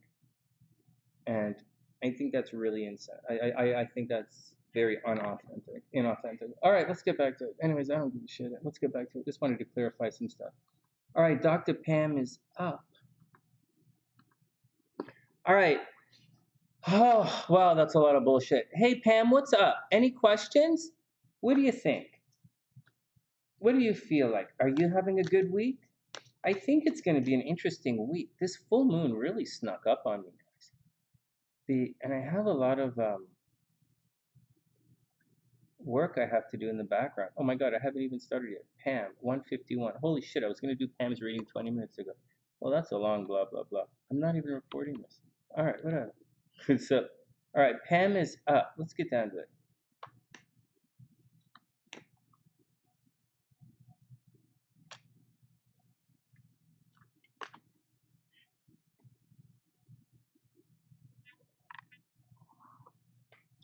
All right, let's do it.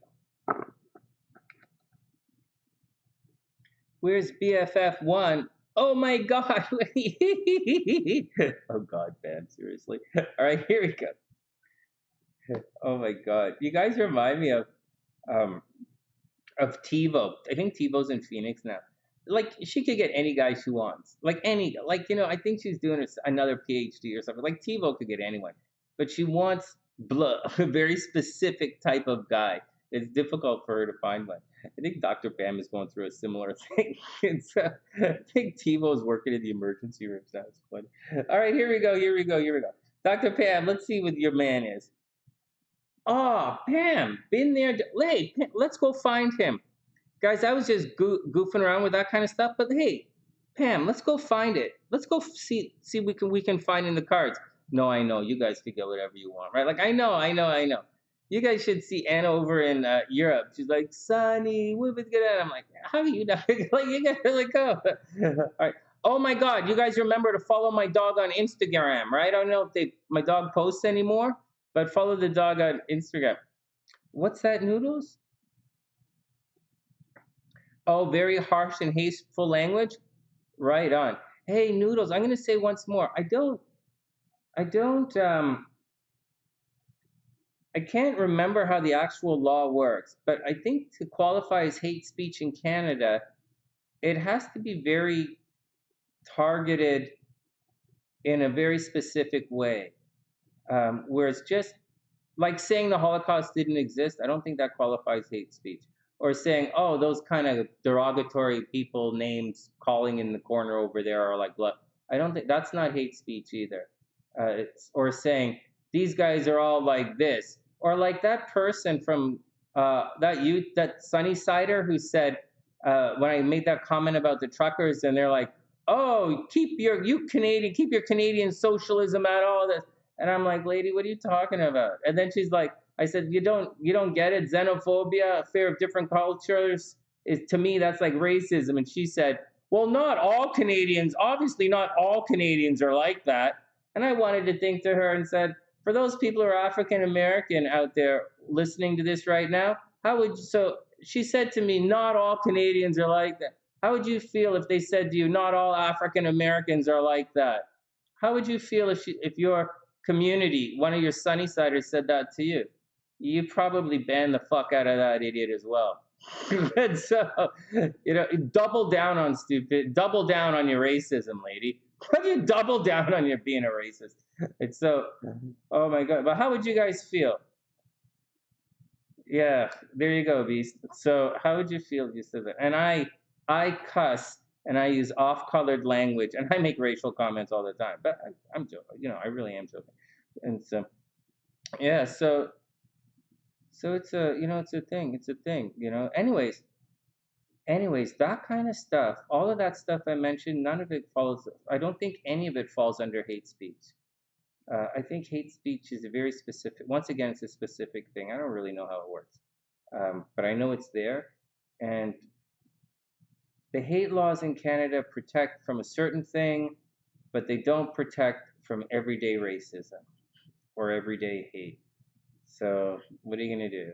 The hate laws in Canada. When that woman in Vancouver told that Asian person to go back to Asia and blah blah blah, and that white girl, who said all this, lost her job. That's not considered hate speech. So it's a different thing. Anyways, let's get on with it. Okay, let's get back to Dr. P. More like showing up with it. Oh, I think we're gonna stop talking about it, because I don't really know enough about it to really just say yes or no on stuff. So I can only go as far as I know, guys. Same with anything else. I can only go as far as I know. I don't want to lead you down the wrong path. All right, here we go. Yeah, Noodles. Maybe it has something to do with a protected class, something like that. All right, here we go. Dr. Pam. So she wants to know about the guy. Everybody come back to astrology and tarot. Let's find out about the guy. Let's answer some questions using tarot tonight. And when I read tarot cards, I usually tell the story, but let's go ask for questions. So the world card reversed. Let's see what's going on with the guy. So the world card is reversed. The world card means you're back at the beginning. And not in this deck, not in the deck I'm showing you right now, but in the deck in my hand, you'll find that, and this world card's reversed, right? Let's remember that it's reversed. So this is for Dr. P. So you'll find that in the, I don't have my thing. You'll find that this card right here in this deck, the world card, is very, very similar to the Fool card. Like the Fool card in this deck is the front, is just the Fool character like that, and the world card is the completion. So, and again, this is Saturn, it's karma.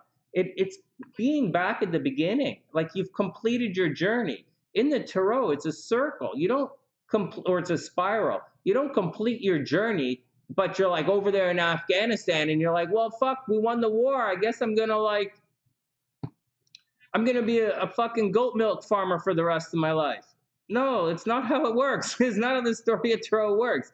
The world card, you're back home. You did it. You're back home.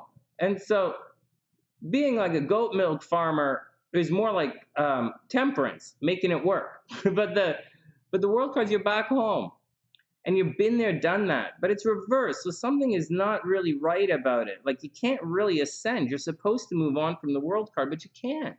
So what is it saying? It's saying guy number one, maybe guy number one with the world is maybe he has some karma he's got to sort through.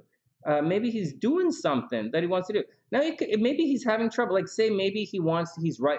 Like the world card, he's back at the beginning and he's having trouble. Maybe he's doing another degree. He's studying and he's having trouble. He's got to study. Or maybe he got a new job, right? The world card, back at the beginning, new job, but it's reversed. So he's spending a lot of time doing it. Or he didn't study something and he's got to do the thing, Or maybe it's a relationship and he's got to go back and he's not really clear out of it. So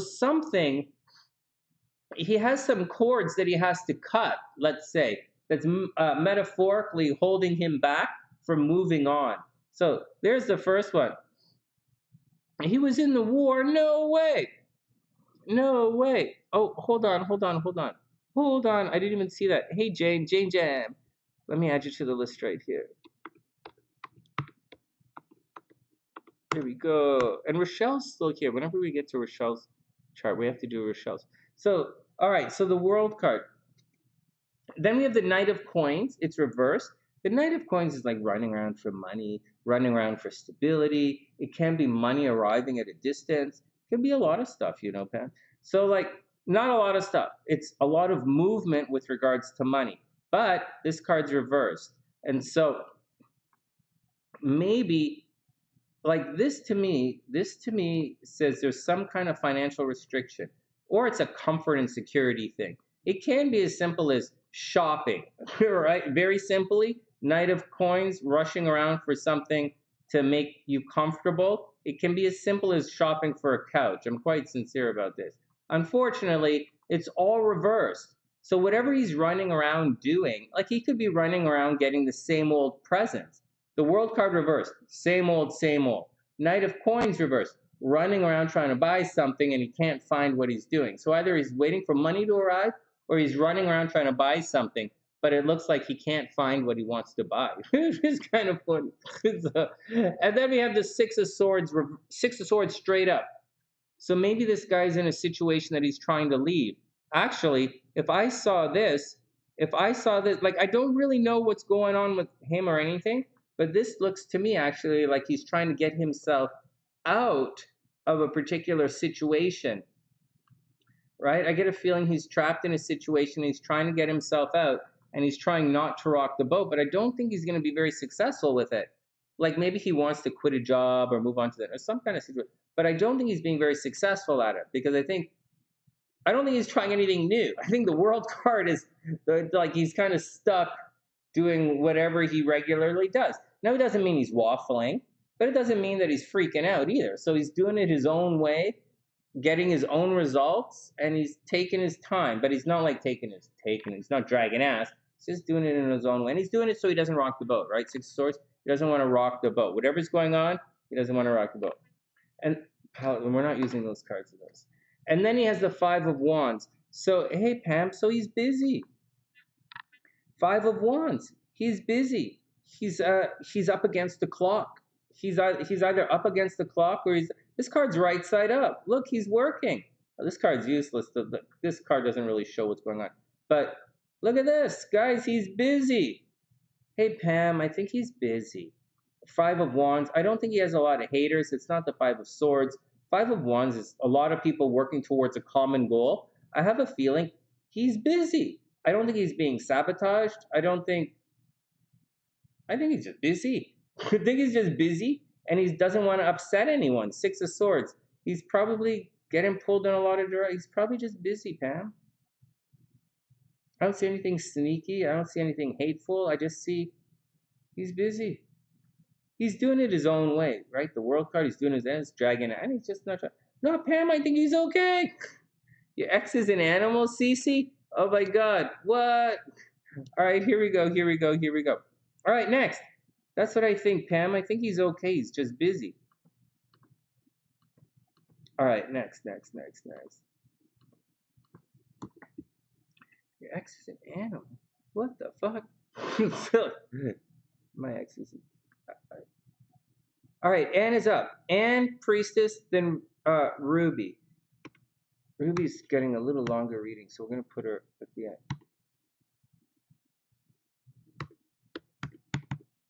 All right, Anne's up.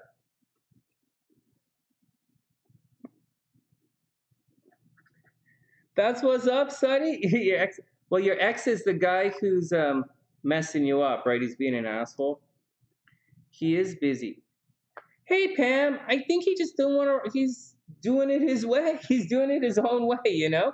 I don't think he's doing anything sneaky. I just think he doesn't want to rock the boat and he's doing his own way. And I think he's just being a guy. You know, all that stuff at the beginning that's reversed, I didn't think it was negative.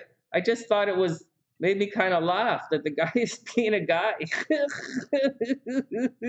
Which is really funny. I do it too. The guy's being a guy. All right, Anne is up. Anne comes in and out. So we'll read her cards and she'll find 203. There's a timestamp in the description for Anne. All right, here we go. Let's see what's going on with Anne. Oh, my God. Oh, Anne's getting on with the day, right? Annie Frew over in Europe is getting on with her day. Ann T over in the Philippines is getting on with her day. Anne, shit, Anne, fudge, Anne, oh my God, Anne, Tower reversed, not good.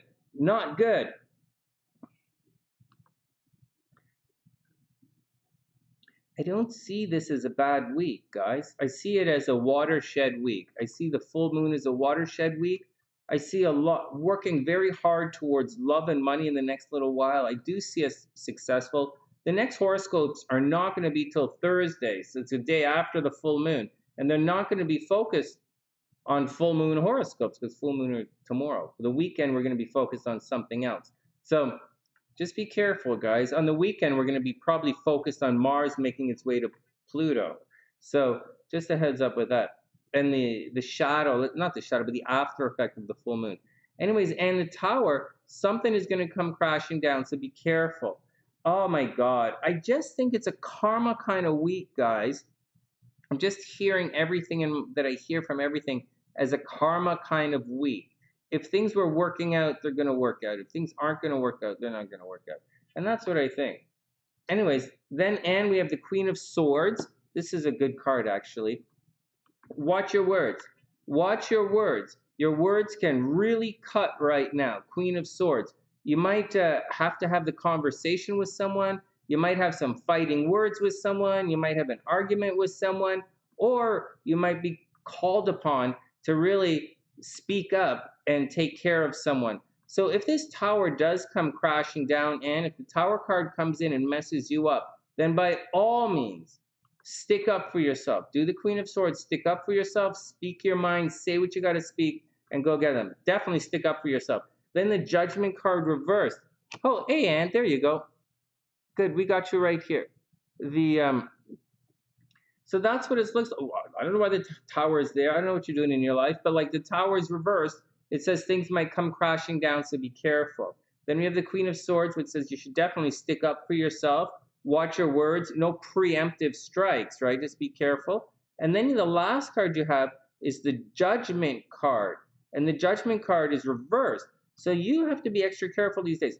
The Judgment card is having the conversation. It's Pluto energy. It's definitely an ending. However, you have to watch out because this card's reversed. So as such, you might not get the opportunity to get something off your chest. So, and be careful.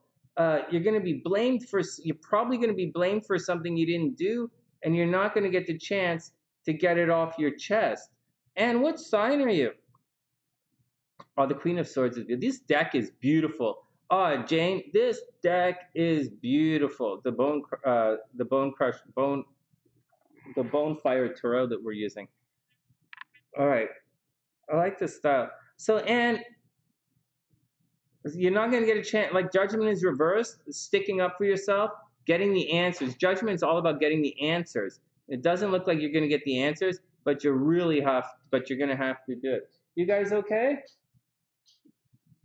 And then we have the World card right side up. Here we go, the World side right side up. So this is different than reversed, obviously. So what's going on, Anne, is you're back at the beginning here.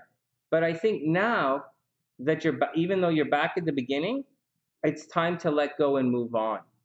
So this is you. You're the queen with all the good words, your words, your communication. And right here, the World card is what you're going through. So you are going through a transition right now. On the negative side, the tower is saying things are going to come crashing down. Be careful. It's Mars energy. It's kind of negative, very negative. And then the Judgment card says you're not really going to get a chance to stick up for yourself. So you're not going to say your piece. So, and you've probably been there, done that. It's time. The World card says it's time to move on. Hey, Anne, aren't you a Taurus? Anne, are you a Taurus or a Cancer? And you're a Scorpio. Oh, frig, you're the Scorpio. You're a Scorpio too, right? All right, well, be careful. And be careful when you go out there. Scorpios are going to have, Scorpio's identity is getting dissolved right now, right? It's a tough time for Scorpios. I tell you, I'm going to have it extremely difficult in April. I looked at it earlier. The node's going to cross my sun in April, and then Pluto's going to do a thing. Holy jeez, I'd be very surprised if I survive this year. I'd be very surprised if I survive into March, April, May. If I make it to May, I'll be surprised. I don't think I'm going to make it past April. All right, next. Things are okay now? Right, good. Okay, Priestess is up, and then Priestess. Priestess, Ruby, then Jane. But before we get to Priestess, okay, before we get to Priestess, I want to show you guys something. Watch this. Oh, you moved to a new place? Right on.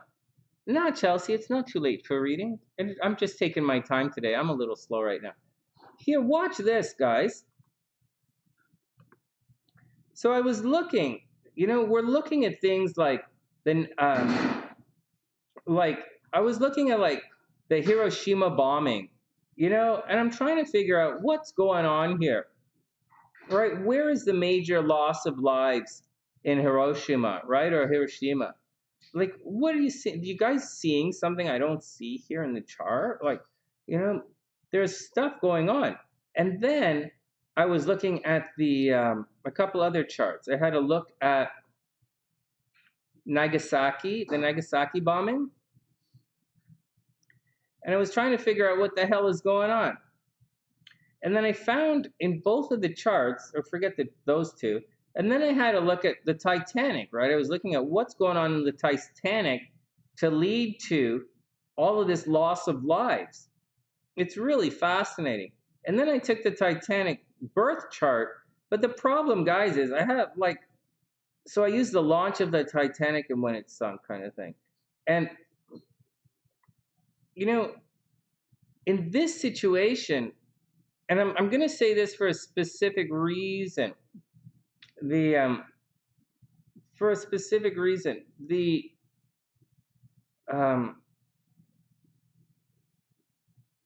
so when I was traveling this summer, I don't want to use a person's name or anything, so because I don't want to really embarrass anyone, but there was someone was married to and the person died of a drug overdose, and we were looking at the chart trying to figure out what was going on with his drug overdose, and we realized that Neptune was having a problem in the chart on that particular day, or Neptune was highlighted in the chart on that particular day, and the guy could choose Neptune. There's a choice in the chart. He could choose Neptune, or he could choose, there was something else in the chart. And he chose Neptune and ended up dying of drug overdose. It's fascinating. Look at the chart. Now, this language that I'm using isn't, when I say he chose this or he chose that, we don't live our lives like that. I'm using astrological language here, so bear with it for a moment. So that's that. So he chose Neptune. He chose Neptune instead of life. Now, in this situation, Titanic is dreams. Titanic is dreams. I mean, Titanic is larger than life, right? It's one of the greatest illusions we've had, the Titanic, and one of the greatest stories. But you can clearly see 21 degrees, 21 degrees, the nodes were in full effect. You can clearly see Venus right here, 20 degrees. We do this all the time on the sunny side. When there's a problem with Venus, you're going to be in trouble. And Venus, is highlighted here. Where else is the other thing? Where else was there was something else here I wanted to show you guys that was a little weird in the chart. Was it Uranus? I don't think it was Uranus in any of these charts.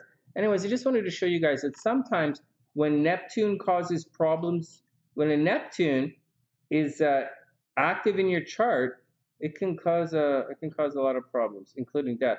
I don't remember Neptune being in the Hiroshima. I didn't really look at the Hiroshima chart. I kind of looked more at the Nagasaki chart because I don't really know the birthday for Japan itself. So that's what one of the problems is. All right, next, let's get back to it. Priestess is up. Just saying a little bit of Neptune, you got to check it all out. Maybe. I don't know. Oh, sorry, Chelsea. Chelsea, I'm going to add you to the list. Sorry. I just saw you. I don't know, man. It can get bad, It can get bad. Oftentimes, this death and stuff, we're always taught to look for squares in charts, and we're always reinforce it. But it's been my experience, quite sincerely, that some of these worst things that happen to people, they tend to be harmonious aspects with some of the slower planets. Really spooky stuff. All right, next. Priestess is up. Priestess is up. All right. No, I can't. I can't pull up the chart. To pull up the chart is gonna have to be $35, guys. I can't. I would love to pull it up, and I know Anne's always donating, but for this one I can't. All right. All right. And we didn't do the raffle tonight, but we'll do raffle when we come back on tomorrow. I got really held up today. Last couple of days I've been held up. And moving forward, we're going to take 1 or 2 nights a week, and we're going to do sports picks on stuff because I like doing new astrology. Okay, here we go. Priestess, 4 of coins. Whoa, priestess, hold on to your money, hold on to your money, hold on to your money. Hold on to your money, priestess, 4 of coins.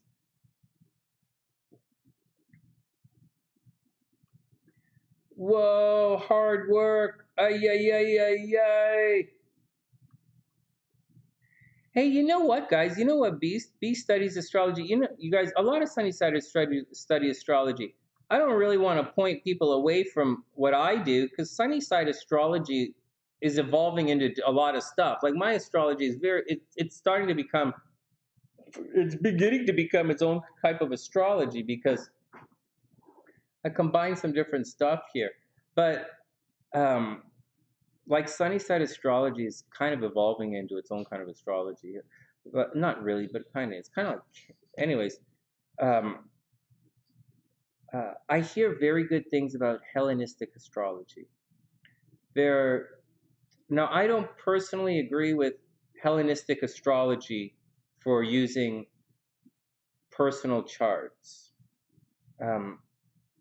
because I don't use whole house for personal charts because I use Placidius for a very specific reason, and every time I read a person's chart, using Placidius, I very clearly explain why.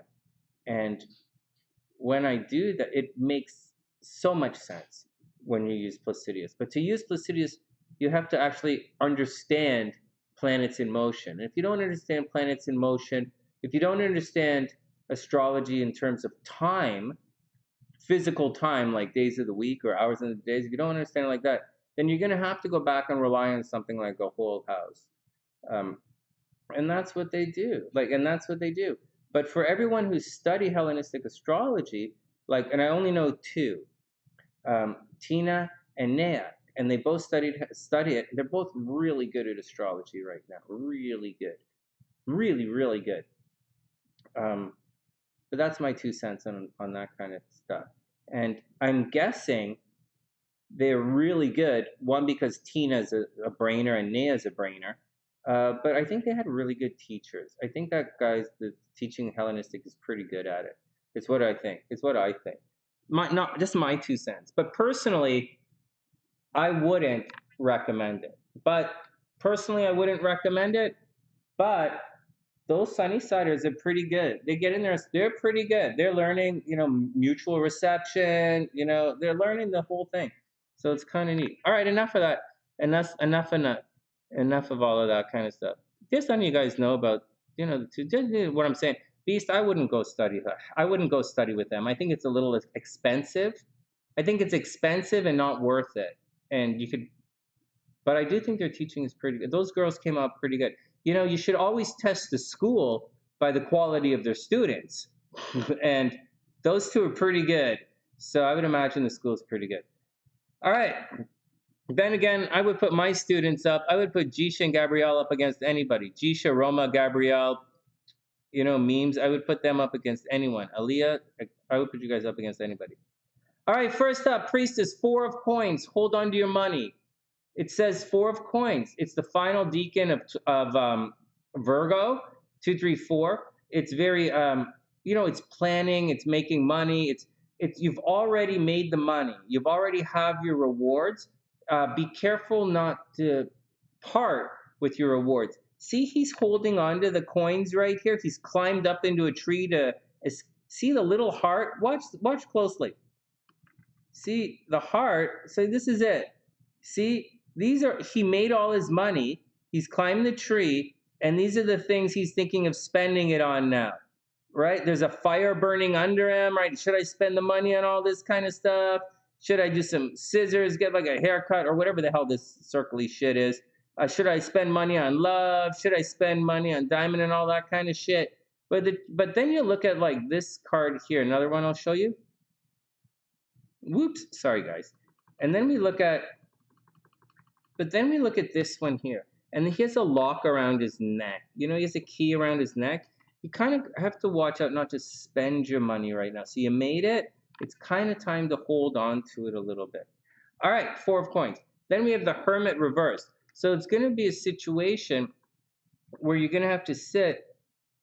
Yeah, we're on hold right now. I stopped the classes in November, and I'm supposed to start them up like right now. But I haven't done it yet because I'm cleaning up all my videos in the background. I'm actually cleaning up my website. For those who don't know, it's TheSunnySide.net, and I'm cleaning it up. I'll show it to you in a sec. Priestess, the Hermit reversed. What's going on? Okay, well, the Hermit reversed, you got to take some time for yourself. So hold on to your money, right? Hold on to your money. And the Hermit card says you have to take some time for yourself. Of course, it's reversed. I thought you got this recently as well. You're going to have to chill out and figure it out. But you're not going to be able to. You're not going to get any peace. You're not going to get any quiet. It is going to be stressful. Oh, shit. And then we have the 5 of coins reversed. So somebody is going to have a little problem with money, Priestess. And although that's normally me, it's going to be someone else. So watch out for it. And it's reversed. So it's going to be problematic. Hey, you want to know a joke, Priestess? I don't know if it's a joke, but your daughter's a Sagittarius, right? And she squares your sun, right? Because you're a Pisces. My son's a Leo, man. He totally squares my son. He don't even give a shit. The kid won't even, fuck. Whatever. It's not like I had extra tickets for that show anyways. I did. I always have extra tickets. I never sell out. Okay. All right, whatever. 5 of coins reversed. Money's going to become a problem, Priestess, so watch out. So money is drying up for somebody. Somebody might call you to borrow money, right? So watch out. And then we have the Ace of Wands reversed. So you're not going to be able to just jump into something. So Priestess, as much as you want to jump into something and start something new, the Ace of Wands is saying, not quite yet. It's reversed. So you're going to be in a little bit of a holding pattern as well. Guys, I'm preaching constantly to move forward right now. I really wish, I get it. Sonny's pushy. I get it. Sonny's preachy. I get it.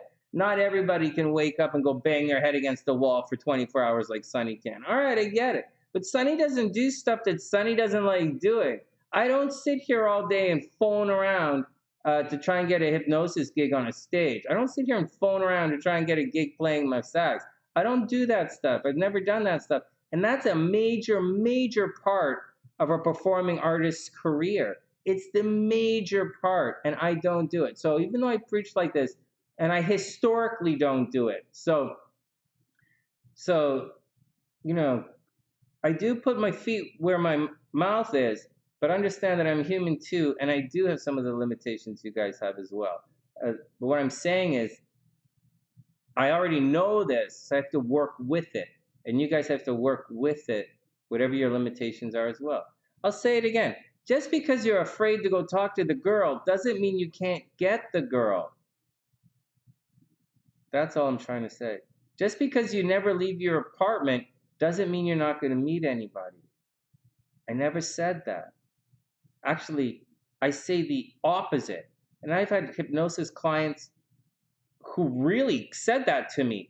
And they ended up marrying the coolest guys in different cities. It was the craziest thing. They met them online, I guess, or I don't know where they met. But like, I didn't say that. I wouldn't say that. So anyways, that's my philosophy. You kind of got to know when to be hot, though, right? You got to be when. You got to kind of know when and where. But that's what the astrology is for. It tells you when and where. It's fascinating, actually. All right, next. Here, I'll show you guys the website for those who don't know. It's TheSunnySide.net. I put some new widgets on there, but I'm not a fan of them. I'm not a fan of the new widgets. I'm just not. Where the hell is the... Here we go.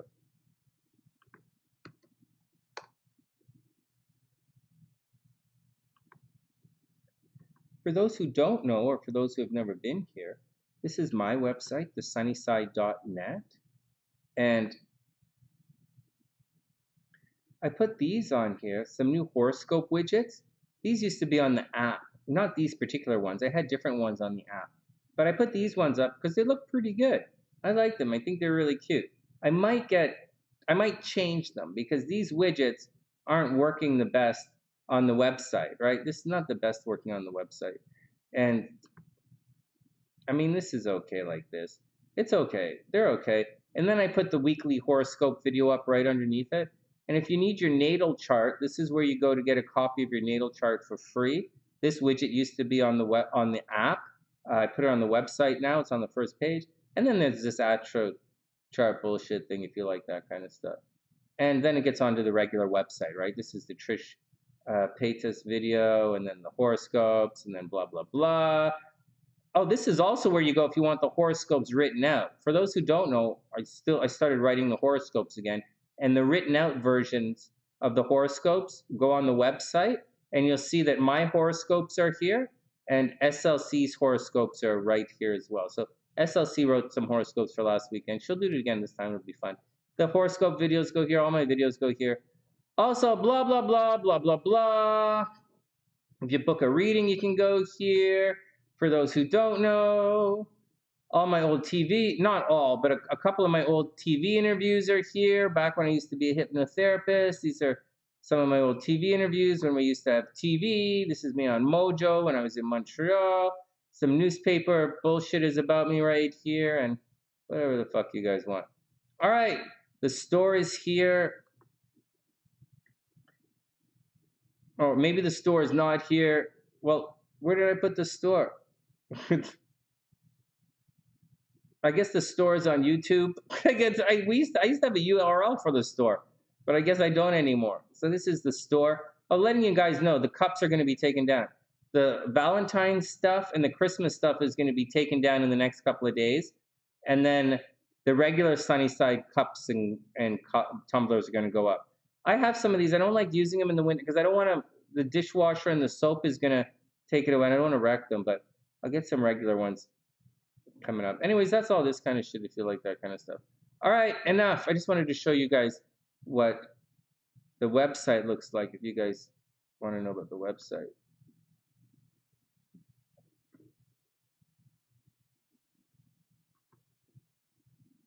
I might review astrology and tarot books for you guys because they're really fun to do.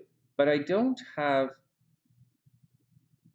any hard copy books here. I have a couple, but they're in storage. And anyways, that's what's going on with this. Let's get back down to it. I think we're at Ruby now. I think Ruby's reading is up next. Ruby, and then we're going to go look at Jane's chart.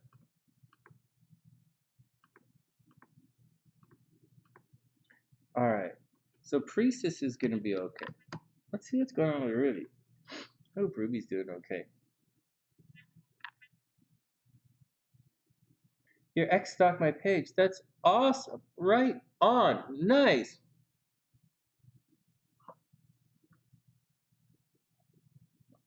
No way. Hey, did you like the cup for Valentine's? I'm just next year we're gonna do a different heart and a different Christmas thing. It's really fun for me. I should have done something where I gave it away to like to my members and stuff, but I don't really do it properly. And it's just been, I hate to make excuses, but you guys have no idea. My life's been, ever since I left Vancouver, my life's been chaos. I haven't had a 24-hour, I wake up to fighting every single day of my life. I wake up to some kind of argument or some kind of bullshit every single day of my life. I stopped reading my comments in the morning years ago because I just didn't got to deal with raises and bullshit comments every day. So I stopped responding to comments, and I put hearts on the comments now in the afternoon when I have 5 minutes. I might do that. And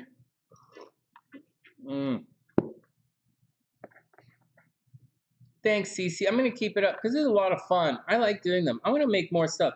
The problem is that site that we have to use on YouTube is expensive. And so I can't buy all this stuff. And it was originally in Canadian dollars, which is really expensive. But I like the black hoodie with the TheSunnySide logo here. I really want to, but like, I don't wear hoodies, but like I would get that for SLC. It's expensive though. Or like, I like working out in the t-shirts. I might get another one and then cut the arms off, right, to go to the gym. They're really good for that, but we'll see. All right, Ruby's up. Ruby gets a little longer reading, right, guys? Ruby pays a little over the top here, so, and I totally appreciate it. So let's go see what's going on with Ruby here. So let's see. So what's the drama with Ruby here? First, let's put a timestamp in. Me too, Cece. I'm not, I don't really push it because I think it's a little expensive. Oh, shit. Shit, I didn't put the timestamp in Priestess's reading. What the hell is wrong with me? Oh, well, it's probably 2:15. Okay, Priestess was about 2:15. Chelsea's up. Chelsea, then Ruby. Sorry, Chelsea, you're up, and then Ruby's up. What the hell's wrong with me? And Jane, you got to hang tight. You're going to be up after all of them. We're going to pull your chart up. All right, Chelsea, you're up. Let's do it. Sorry, guys. Man, when I space and goof, I space and goof. But it's only, I'm going to go another half an hour here. See what's going on. No way. Your ex liked the sunny side? That's crazy. That's crazy. I didn't realize any guys like the sunny side. We're going to get a lot of guys coming into the channel. Once I start doing sports stuff, guys, we're going to start doing more sports picks. Holy geez, we might get more guys to the channel. I don't know. I just hope this guy's got to watch us out.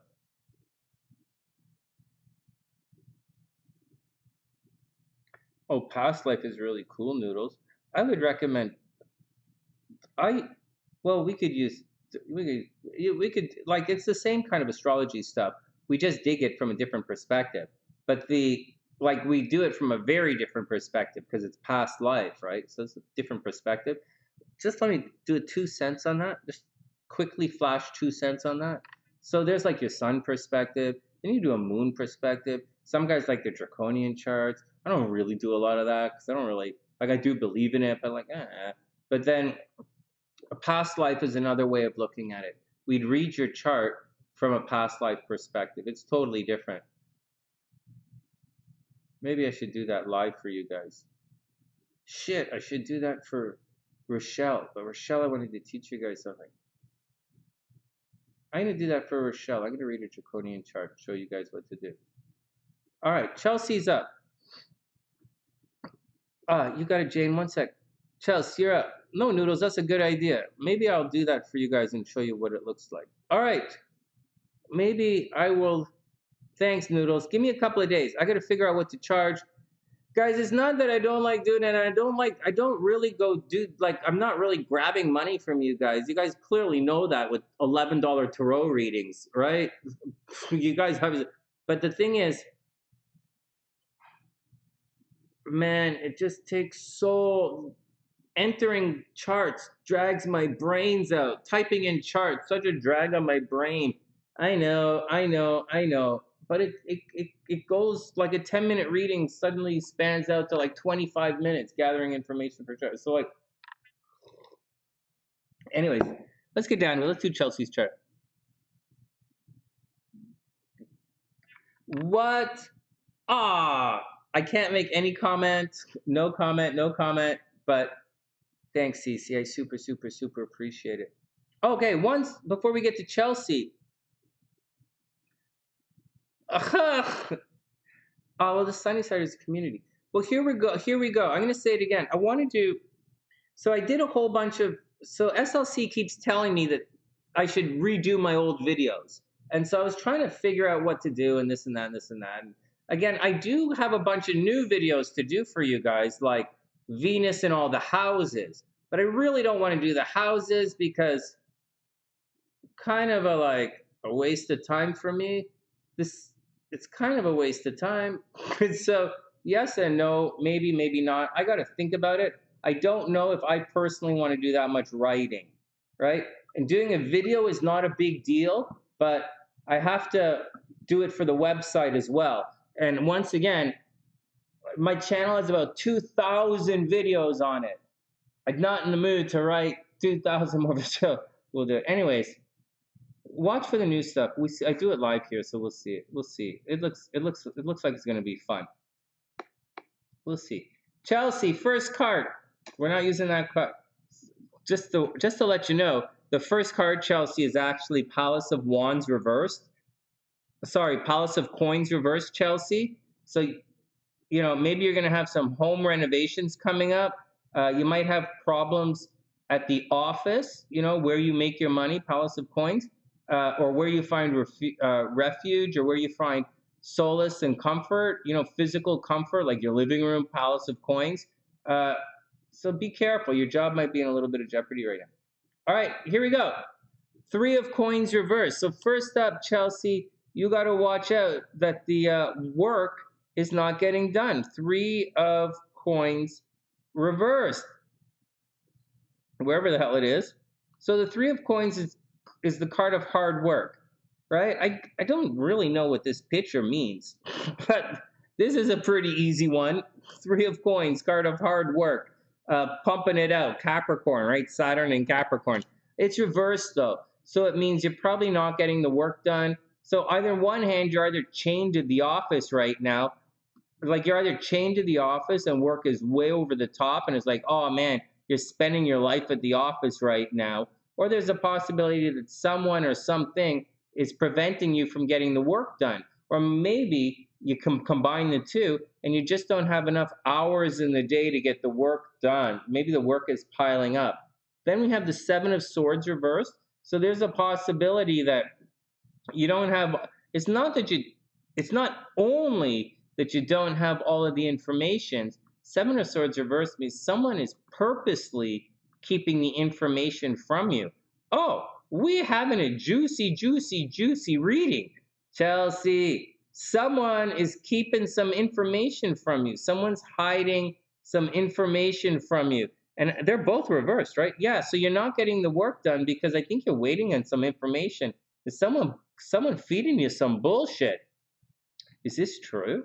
Well, Three of Coins is card of hard work, and Seven of Swords means someone's bullshitting you. Tree of Life is like a wild card. We're not using that card in this reading here. And then we have the Magician. So watch out for a trickster, Chelsea. Watch out. The Magician can easily be a trickster. The guy, this is Gemini energy. This is the Magician, Gemini energy. And you have to be careful. This card is right side up. So this card says, obviously it's a card of manifesting, but what happens is someone's going to come along to shine light on your potential. All right, so they're really going to jazz you up. You're going to feel like really excited and ready to get out there and show the world what you can do. Unfortunately, be careful because they might be bullshitting you because the Seven of Swords is reversed. Like someone is saying all this shit, but like maybe you're not ready for it. You know, maybe you're not prepared for it. So be very careful. It's a great card of manifestation. It's a great card of taking the steps to make things happen. But at the same time, you might meet a legitimate bullshitter along the way. And then we have the Four of Swords straight up. And the Four of Swords is, you know, it means to take a little bit of a break, a little bit of a meditation. This reading isn't a very stressful reading at all. It is not looking like a stressful reading at all. Nevertheless, you have the Four of Swords, which is the card of meditation. It says take a bath and chill out, right? Lay your worries down and not worry about it. So Chelsea, whatever's going on, it says the card's telling you not to worry about it. It's not worry about it, it's don't stress about it. So that's what the deal is. So whatever's going on, don't worry about it. you're probably very excited about a new project or something, like a new something. You probably feel very confident that you can achieve something here. Just make sure that you have all of the paperwork done, or that you have all of the due diligence, or that you're really set to take care of everything. And then the four swords say you don't really have anything to worry about. Just make sure that all the paperwork is done and you have all the information. And it looks good. What's going on? The guy's a Gemini. Well, the magician is definitely Gemini energy. Well, it's Mercury energy. This is Mercury energy. This is Capricorn energy. Four of Swords is cardinal. It's Gemini. No, cardinal. What the hell's wrong with me? Cardinal, Libra. This. You see a naked girl in a bathtub, Sonny. Would you guess Libra just off the top of your head? Yes, I would. Yes, I would. Four of Swords, Libra energy. There we go. Cardinal air. Seven of Swords is fixed air, though. This is Aquarius energy reverse. So there you go. So there you go, Chelsea. Be careful. Just be careful. There's a little bit of bullshit going on, but it's not. I don't. Maybe I shouldn't have said bullshit. Maybe the bullshitter. But don't stress it out. Just make sure the work's getting done. Whatever you're doing, make sure the work's getting done. Seven of Swords is taken care of. There's a little bit of bullshit going on. Someone might sabotage you a little bit. Seven of Swords reversed. It's not like Seven of Wands reversed. So like they're definitely going to sabotage you. But, it's a little, just watch out for it. All right, Rubes is up next. Ruby is up. Let's do it. 242. Ruby and then Jane.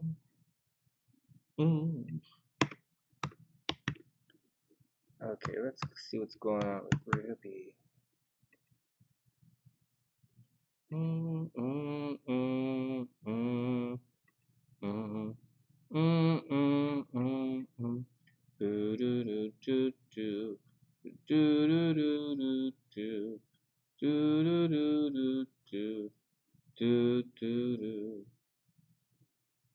Oh, I missed somebody.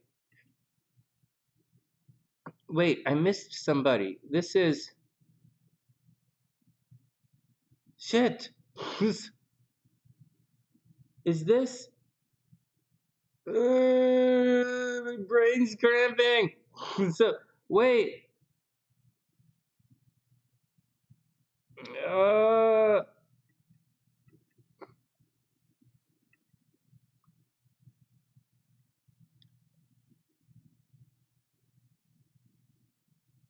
Okay, we got that.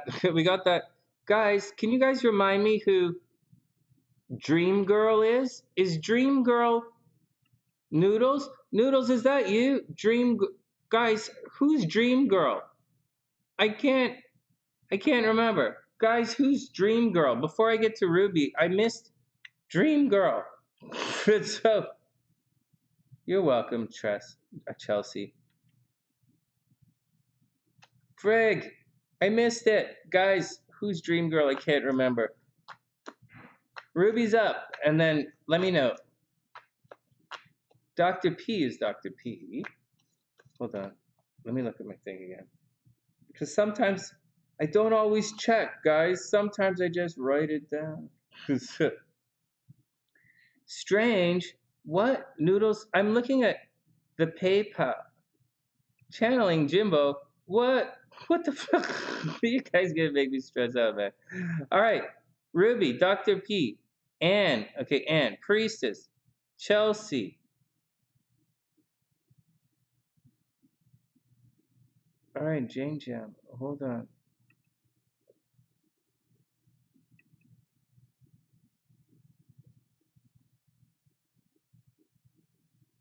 Dr. P. Then we have this. We know who that is. I'm not going to name the name. And then Dream Girl. Who the fuck is Dream Girl? I keep forgetting. Noodles, you're not Dream Girl? Fuck.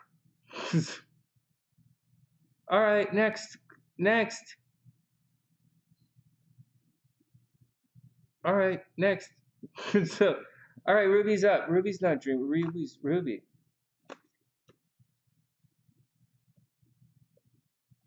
He still owes you money, Chelsea. Ay, ay, ay, ay, ay. I don't know about that. Oh, that's cool, Noodles. I'll figure it out.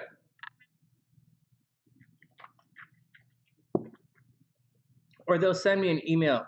I'll get it. I do that their chart all the time. I'm just forgetting right now. I have to make a note. Okay, Ruby's up. Let's see what's going on with Ruby. Ruby, oh no. Okay, Ruby, the Hanging Man reversed. Here we go. So, oh, what a bummer way to start the day. So, the Hanging Man reversed means Ruby's under some kind of illusion right now. Maybe there's a guy throwing her off, or maybe there's a business thing throwing her off, but this card is reversed, and it's right at the corner of the reading. It's right behind my head, the sunny side, right here. So let's put it right here. So first up, there's some kind of illusion that you're not going to be able to see through. It's not necessarily deception, but it's definitely having the blinders on. So be careful. You know, Jupiter's in Pisces right now. And so that Jupiter, that luck and expansion that, you know, is going to square your sun for the rest of the year. Whereas Saturn is going to make a nice aspect to your sun. So as much as we'd want a real playful year, playful, fun, expansive, dreamy, artsy-fartsy, right? Pisces, artsy-fartsy kind of year. Ruby's, you know, it's not going to be that fun and playful. It's more of a hard work kind of year with Saturn making that aspect. Anyways, the Hanging Man is a bit of illusion, so be careful. Then we have the Faith card reversed. So there's a possibility that, you know, someone's being very stubborn in your life. Or a teacher is supposed to be on the way, but they might be feeding you false information. See, the Hangman is causing an illusion that you're not going to see through, and the Hierophant is saying don't use your intuition. It's saying stick to the facts, but it's reversed. So the facts aren't going to make sense. You guys see this? See, the Hierophant means a teacher is on the way, just like the Magician says like a guy's going to show up who's going to excite you. Or the Hangman, there's an illusion happening, or things aren't making sense, or you have to change your perspective on something, or the Hangman has you questioning yourself whether you're ready or not, or Ruby might be filled with a lot of self-doubt right now as a result of the Hangman there. But the confusion is not really, or confusion, but it's not really valid. But with the hair, it's not necessarily valid. And I'm not just being a fan, you know, I'm not just being a Ruby fan here. I'm just saying, you know, it's not really, you know, should push through. And then the Hierophant says, you know, it's someone being stubborn for no reason. It's reversed. Or like a teacher is supposed to be on the way and the teacher's not really telling you the right things. Okay. And then we have the Two of Coins, which is great.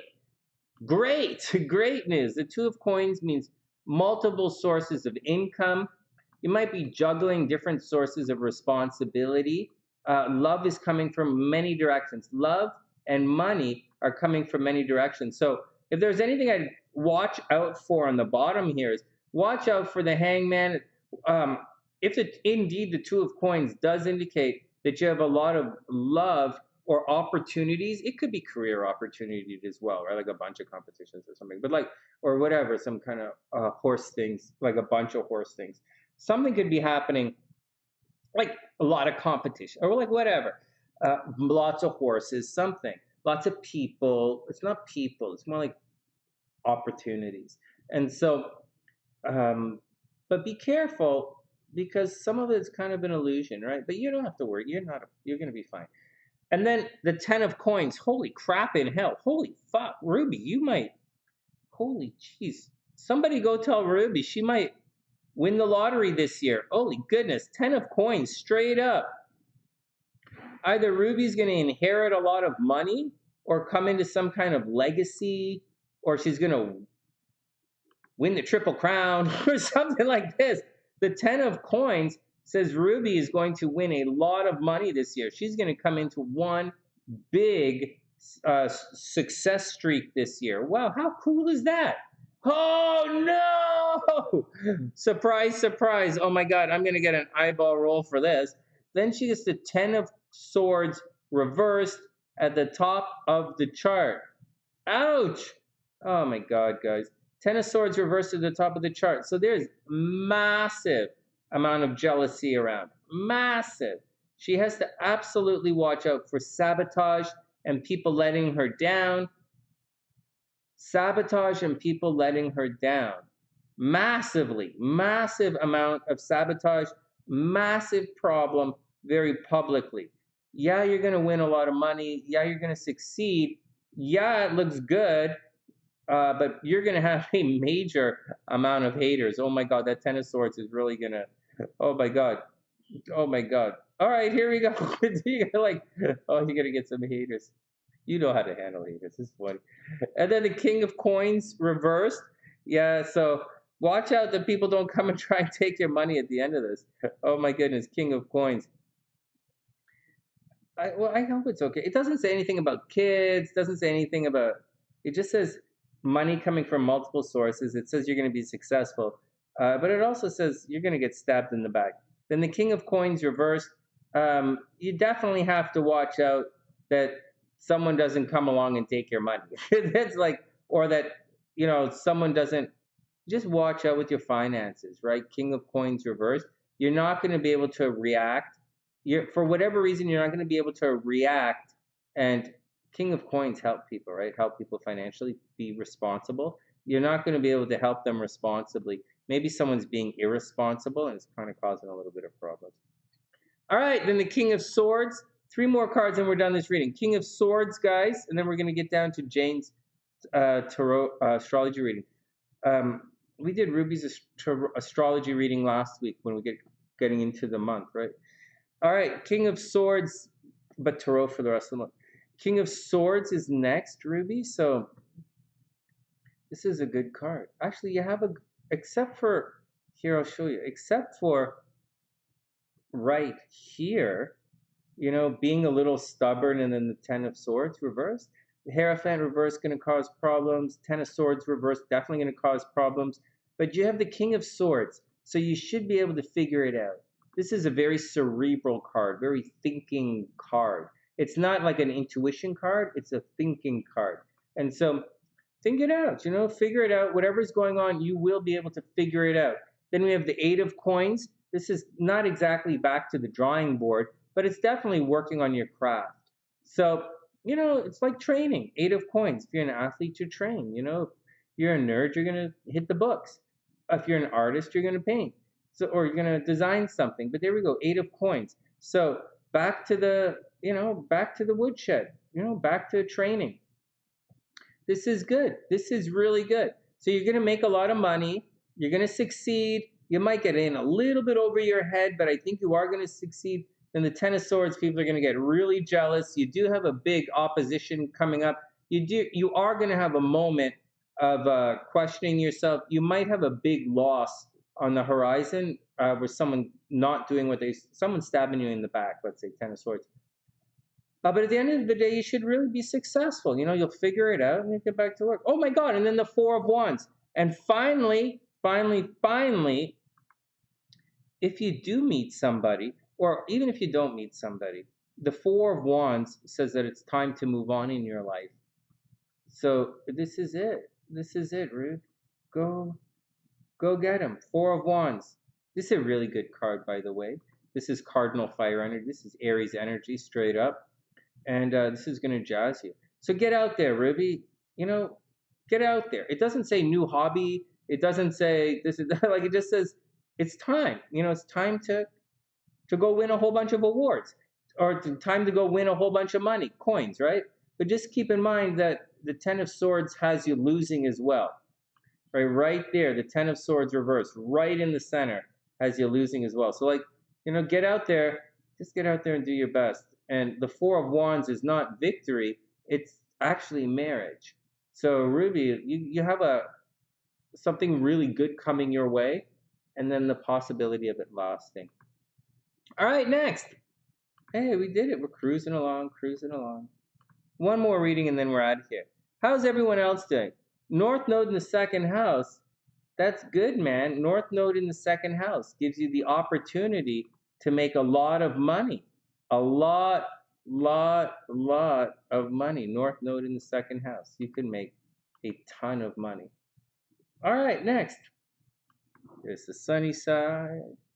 Let's go look at Jane's chart. Let's go find it. Everybody chill out. Let's go pull up Jane's chart. That didn't work. There we go.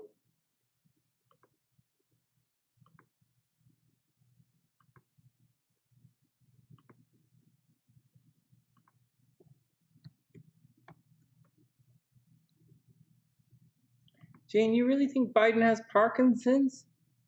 Isn't Parkinson's for the most part hereditary?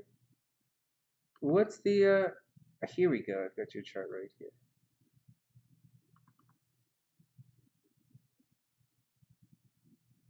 What do you think? What do you think? What do you think? Where's your sun? 14 degrees Gemini.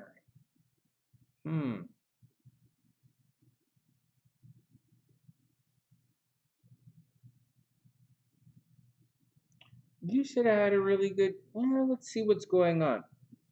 Let's see what's going on with Jane.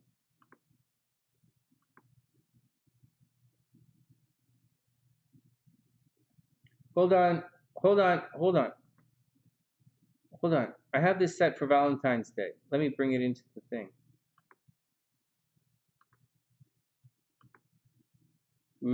I didn't say that. Okay, hold on.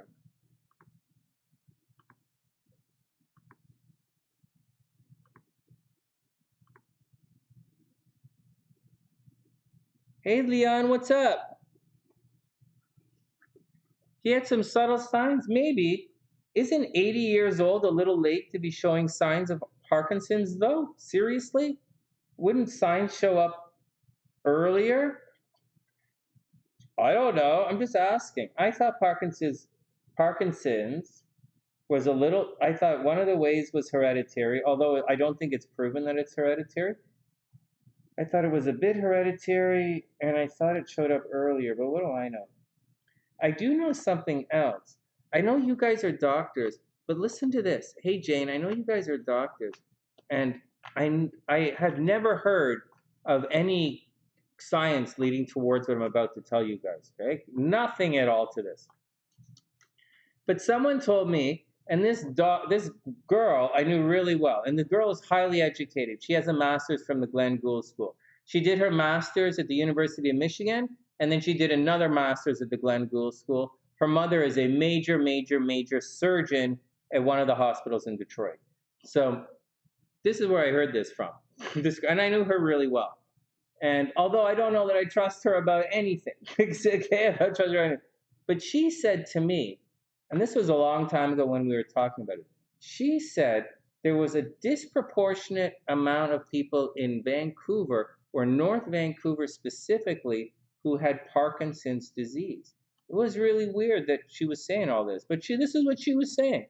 And she said she thinks it has something to do with the water there, which is fascinating. Like, I had no idea. I don't really talk to people about that, although I do know someone whose parents has it. And it's interesting. It's my 2 cents. I thought that water thing was interesting. I have no fucking idea if you can get it from drinking water, guys. but that's what she was saying. That's what she said. She might be fucking crazy. What did you guys say? It can show up later? Well, that's fine. It shows up later. What about that water thing that I'm talking to you guys about? I couldn't care less about the age. All right. Could be medication side effects. Yeah, medication side effects. Yeah. Oh, what are you talking about, Cece? You're talking about it? All right, forget about that. That's my 2 cents in that. Let's get down to this reading. Okay, hold on. Hold on. Let's get back to astrology. You guys are doctors in a fucking hospital. What do I know? Hold on. Like, seriously. But I got to warn you guys. You don't, just because you're a doctor, you don't come here throwing stones at anyone. You actually have to know what you're talking about. And I trust you guys. Anyways, so let's go back. No, I have no idea if that makes any sense, but that's what she said. What about the North Node in Leo and Leo being in your 6th and 7th house? How's that for money? Oh, well, the North Node isn't about money per se, guys. Hey, how come you guys can't see Jane's chart? Hey, guys, we're sitting here waiting because the only reason we haven't started this reading yet, and I'm just going la la la la la la la, talking all this stupid shit, is because I'm waiting for Jane's chart to show up on the monitor here, and it hasn't shown, like I'm staring at it right here, and I'm waiting for it to show up, and I can't start the reading until it shows up. So, give me a sec. What the fuck? So, hold on. Let me explain something to you. I guess we're right here. Hey, check this out, guys.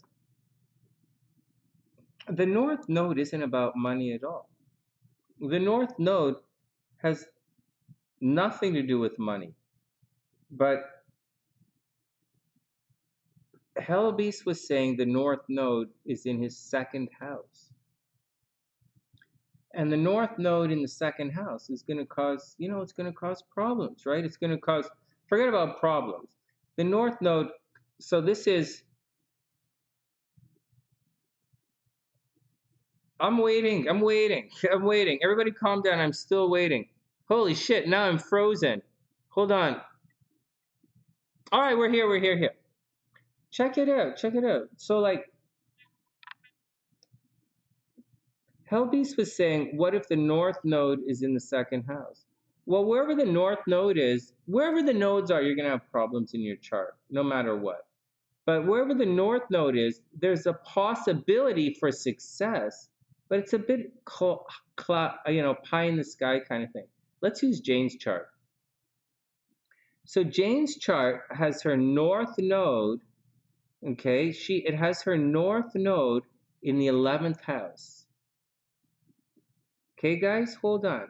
Has the North Node in the 11th house. So the node takes on the characteristic of whatever it comes into contact with.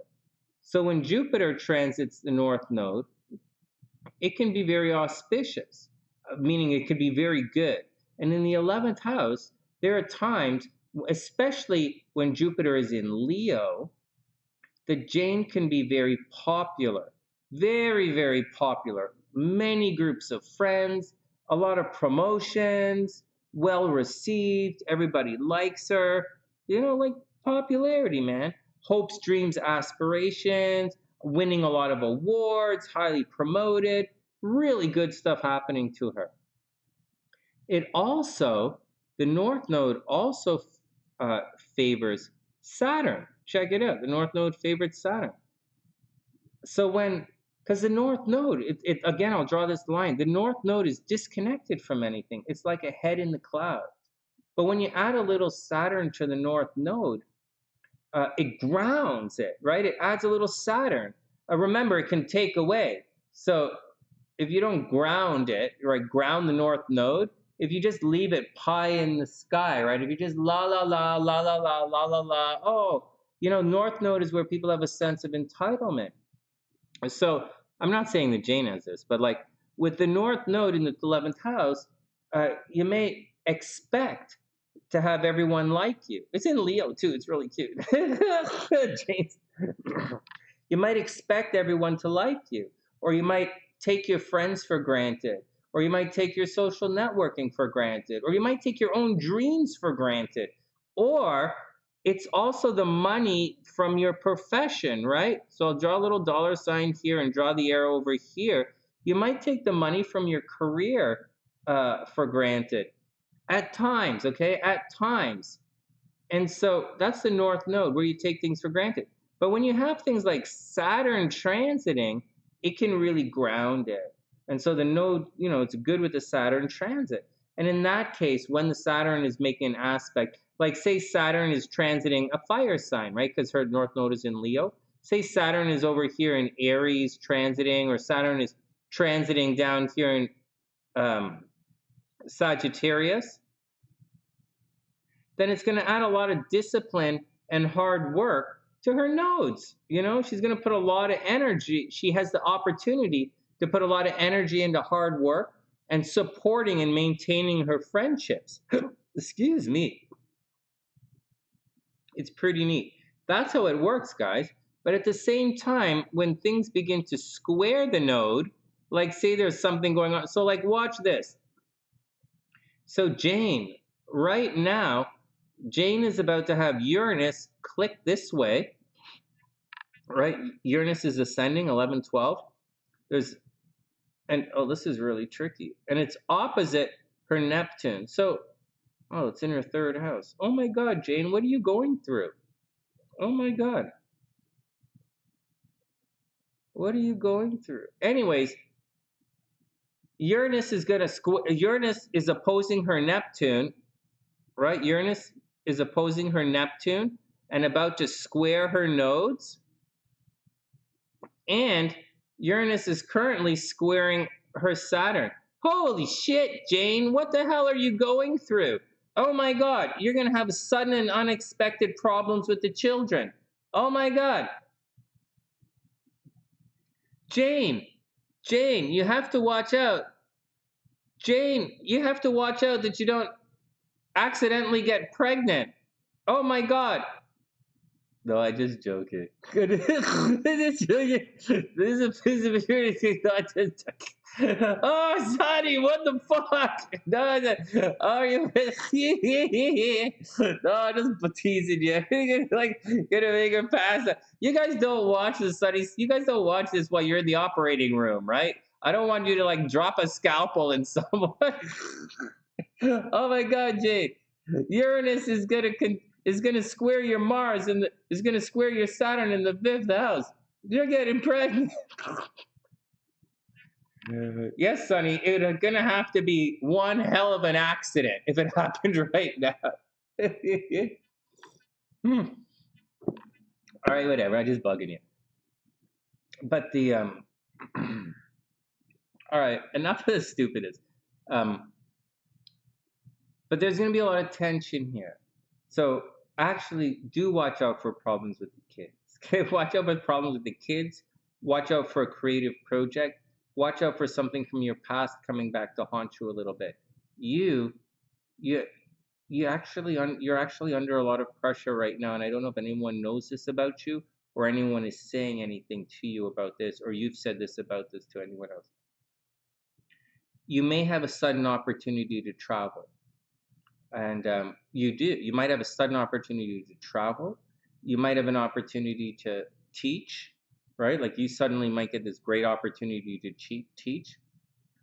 You might, at the same time, you have to watch out because it's squared everything.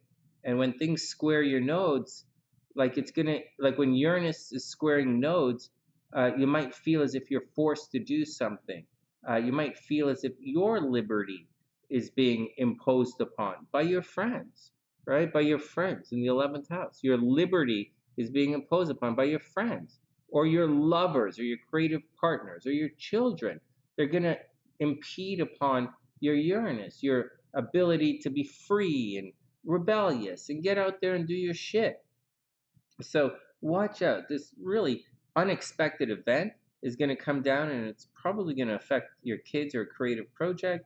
It might affect your brothers and sisters because it's going to snake across the chart like this. Whenever there's an opposition, you have to make a compromise. And you would think a square is a compromise, right? Like one would think, oh, square, compromise. But astrologically, the words that people keep telling me,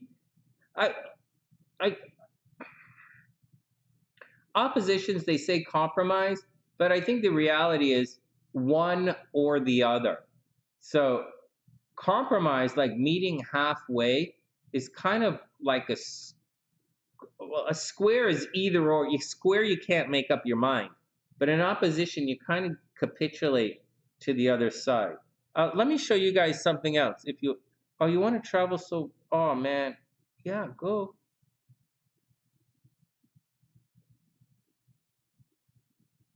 What?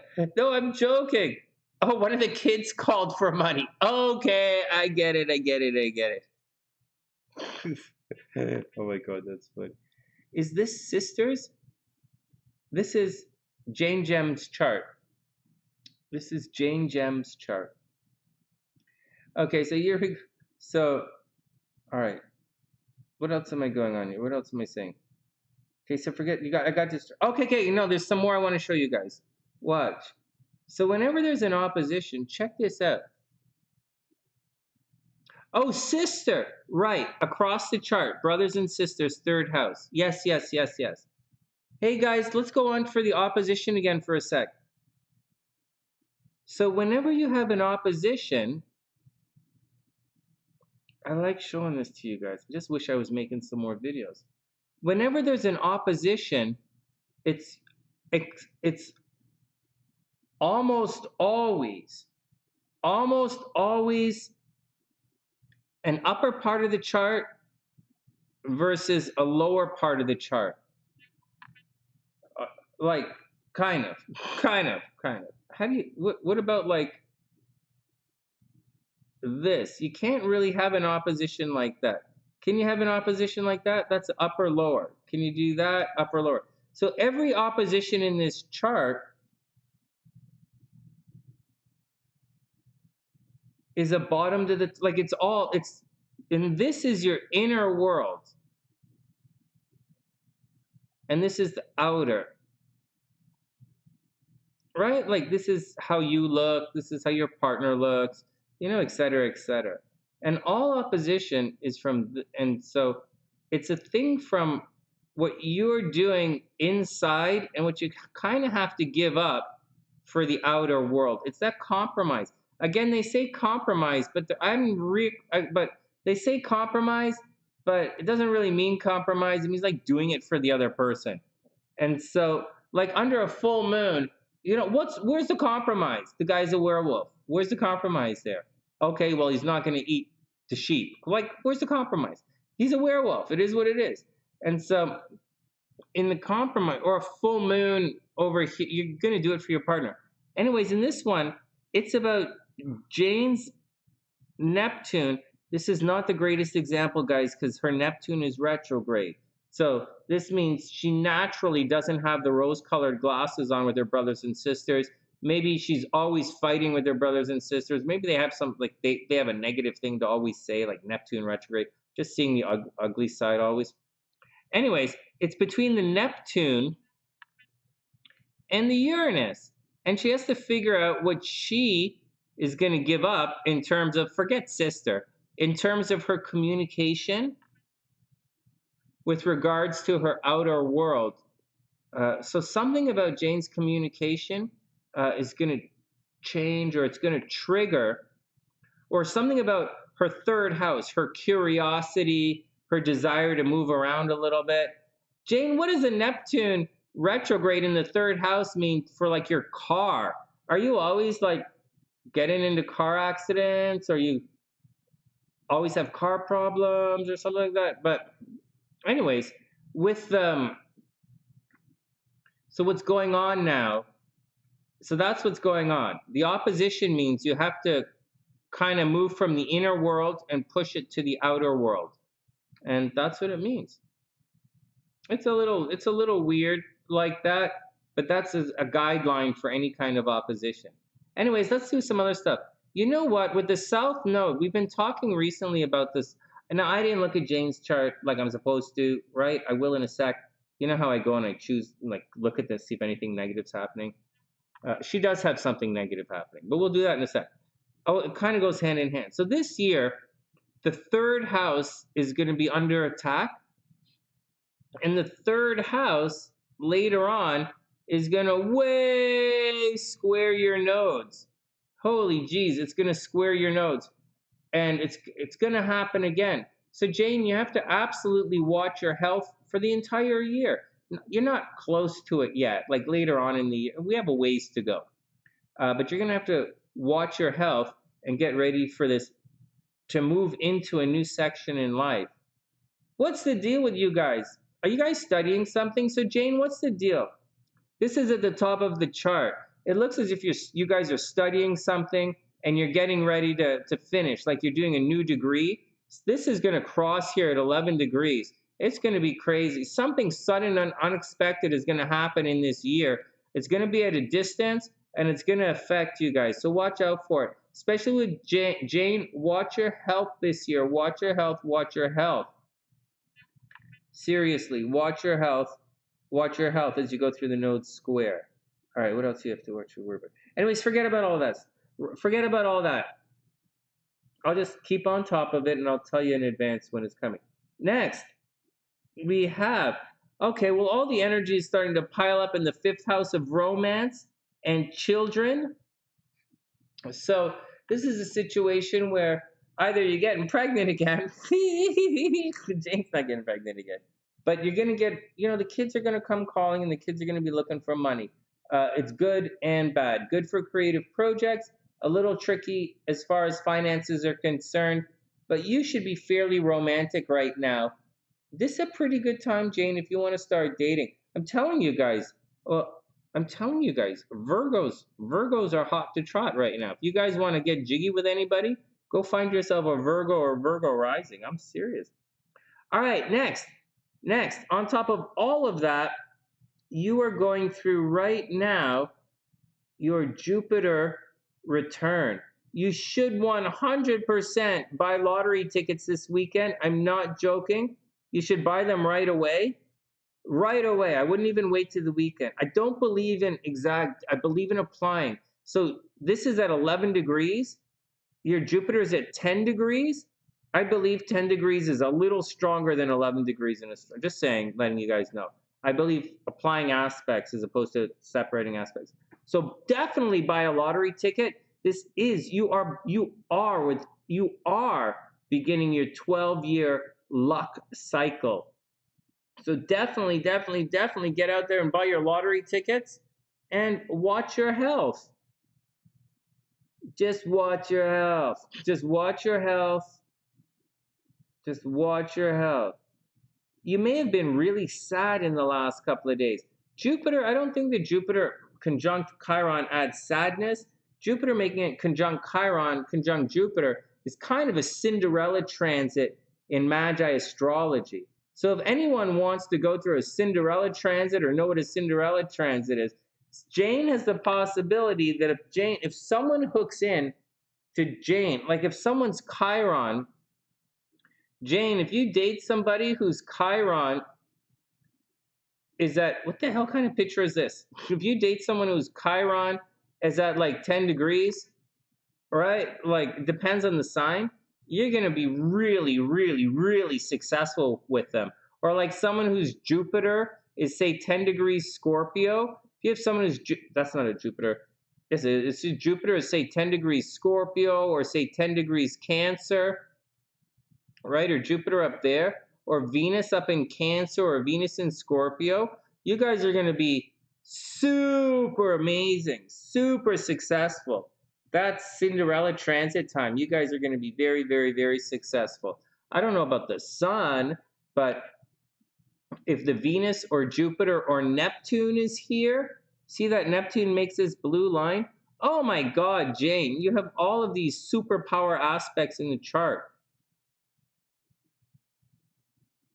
The problem is it squares your nodes, and that's going to bring a lot of pain in your life. It's going to surround you with a lot of death. So you have the potential for an extremely successful chart, extremely. But those nodes, that Neptune is going to put you in touch with death. So you're going to have to watch out for it. Okay, any problems? You don't have any major problems coming up. That's all in Cancer. Cancer is free of all the nonsense, more or less. Cancer is free of the nonsense, more or less, until everything goes into Aries. You don't have to really worry about it. Nothing's going to happen to Libra. Cancer energy is okay. All right. Well, that's the deal. Hey, Jane, that's the deal. You're going through your you've just started a new 12-year Jupiter luck cycle. So definitely get out and do it. Your hubby's in Aries? No way. I'm telling you. Wait, where did I put the Aries here in the chart? Aries up here. His sun, right? Your Venus is Cancer. It means you guys could probably fight over money, which is really funny. But I think it's okay. Aries is actually really good for you for relationships.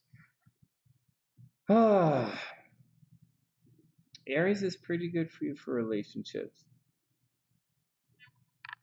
Aries is really good for relationships. All right. All right, Jane, there you go. This should be an interesting year for you.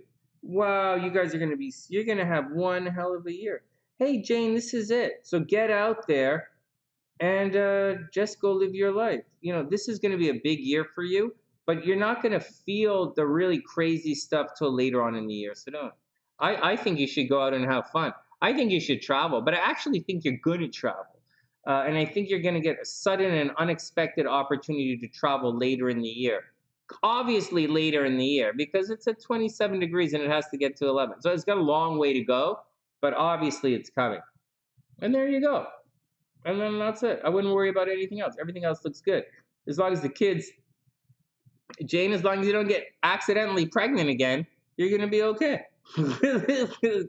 Just the kids are a little expensive this month, but you kind of passed kid problems, you passed the kid problems.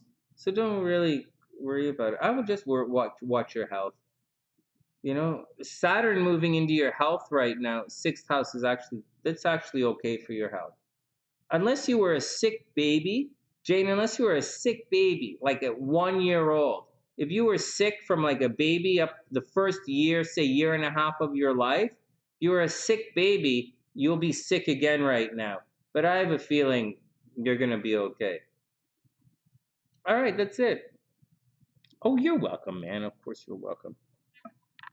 Jane, you have so much success in your chart. It's unbelievable. But you also have all of this really negative stuff behind the scenes. Obviously, you work with dead people. Are you guys just seeing how this all plays out? Guys, are you seeing how this all plays out? Look at this. Look at her chart. She has her Mars in the 8th house, right? So Mars in the 8th house, let's not talk all the dirty stuff, all the sexy stuff. But Mars in the 8th house, maybe you get divorced, maybe there was cheating in relationships, but that's not what I want to say, right? And even though she had Saturn in the 5th house, she still has kids, you know. But when you look, but I'm going to say this about the 12th house stuff. So in the 6th, so you have the moon in the 6th house. That could be someone with respiratory problems. Jupiter in the 6th house in Pisces, someone with maybe circulatory problems, someone who's stressed out, someone who takes their life taking care of other people. Moon in the 6th house.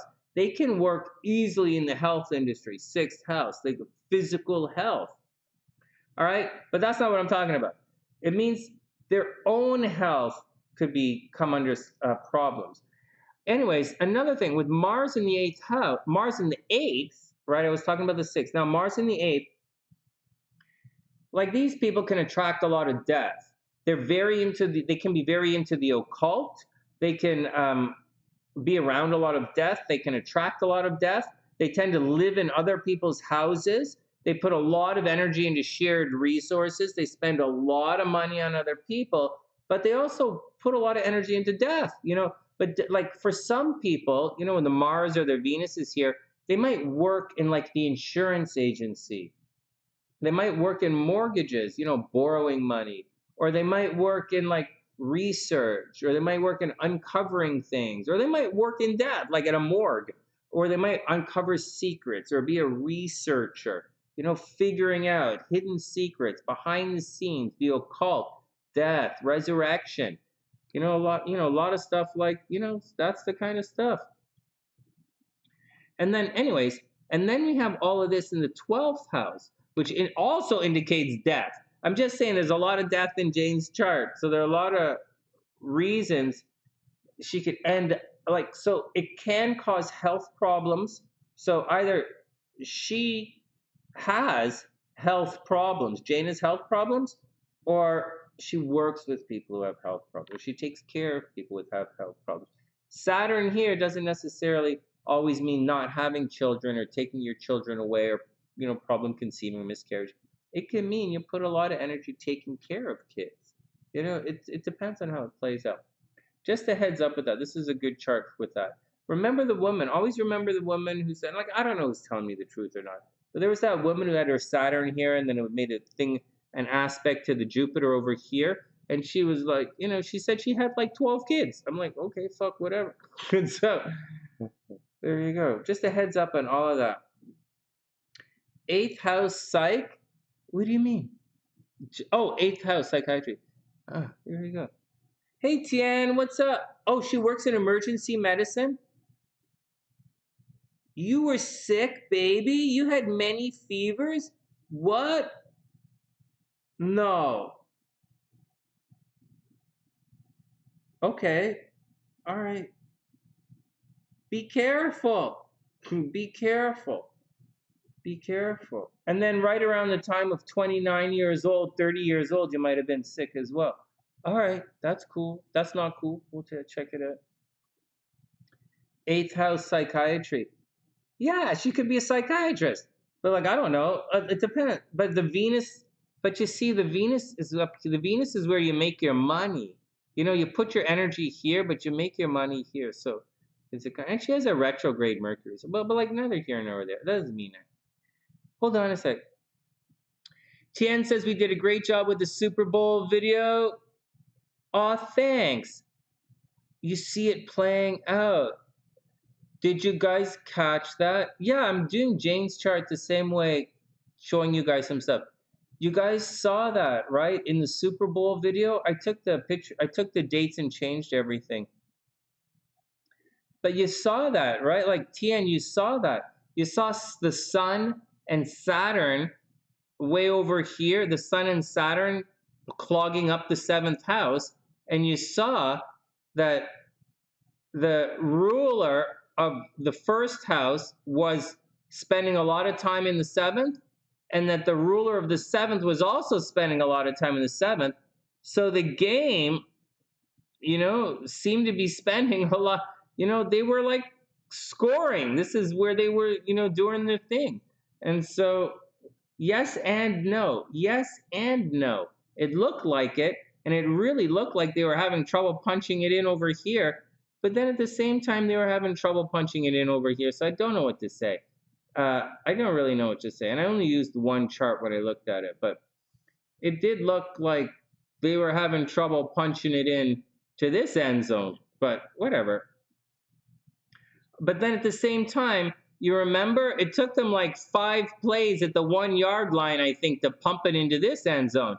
So there was a lot of defense. Like these guys were playing. It's tricky. I don't know what to say. I don't know what to say. I'm still working on the sports astrology stuff. Sincerely, I'm still working on it. But like you can see the game to an extent. We're going to practice some more with basketball if we don't get the channel banned. It's really neat. It was pretty neat. It was really neat. Okay, Jane was in the hospital a lot. That's not good. Oh, anyways, I wanted to say how it could be other things. It could be, I wanted to explain to you guys how having the Mars up in the 8th house doesn't always mean you're going to be sick, or having the moon, you know, moon in the 8th house, moon in the 6th house, supposed to cause respiratory problems, doesn't necessarily mean that you're going to get the farts. That's not what it means. You know, it doesn't necessarily mean that. Although you should watch out for certain things, right? You should watch out for your circulation, right? Pisces feet, diabetes shit. Watch out for that stuff. You know, and that's what it is. You know, just like Mars in the 12th doesn't always mean cheating in relationships. Maybe it just means you like to do things by yourself. All right, it's not really that big of a deal. You know, it doesn't have to be a big of a deal.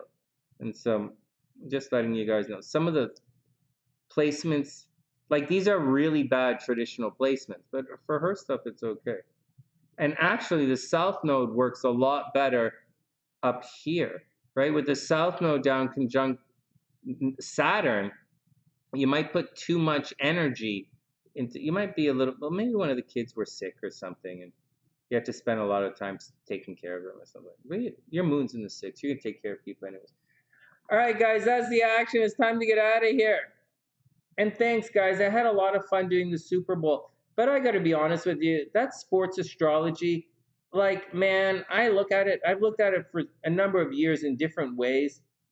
I don't know. It's not as easy as like, or you look at Jane's chart, like Jane's charts, like some of the off the top of the head things you would say might not be correct. So you just got to roll with it, you know? And the sports stuff is sports stuff. You shouldn't gamble anyways, and I don't gamble, so whatever. But it is fun to try and pick the winners. And I'm going to do more of it. Now that we're going to do basketball stuff and the computer seems to be working and settled in, we'll watch some more games and we'll see how it all plays out. Maybe we'll get it, maybe we won't. Maybe it'll be a little easier with less guys on the court or less guys on the field. Football is really difficult. There are a lot of moving parts in football, and I can't even figure out which chart to use for who. So for what? So it's a little tricky. And they're all gonna have good aspects. Like everybody's gonna have, I don't know what to say. And one or two bad guys in a team sport doesn't mean you're gonna lose. So it's, or one or two guys having a really big day in a team sport doesn't mean you're going to win. So it's what's crazy about it. It's not that easy. But and then picking the sides is really complicated. It's not that it's complicated, it's that some guys do it on color of uniforms, which is a little fucked up. Some guys do it, and the thing with the football is, foot, when you combine things like color of uniform and time of the game, well, on the East Coast, like everybody plays at the same time on Sunday. Like it's not, it's like they all have the same chart. What the fuck? And so it's, you can't do that. You can't. It just doesn't work. So it just doesn't work, or like it just doesn't work. This just doesn't make any sense. And so you can't have the home team win every game. It just doesn't make sense. And so, although sometimes they do, that's a different thing. And so, the sports is a lot of fun, but it's not really that consistent, that easy. And although I gave pretty good reasons why I thought the Rams were going to win on Sunday, I gave pretty good reasons, but at the same time, maybe it was a guess. I didn't really know who the home team was. I just figured the Rams were the home team. I just figured it, thought they would be, but it doesn't necessarily make it so. And my logic, my reasoning out that game, I could have used the exact same reasoning and picked the other different teams, right? I could have switched the teams on the chart and used the same. And so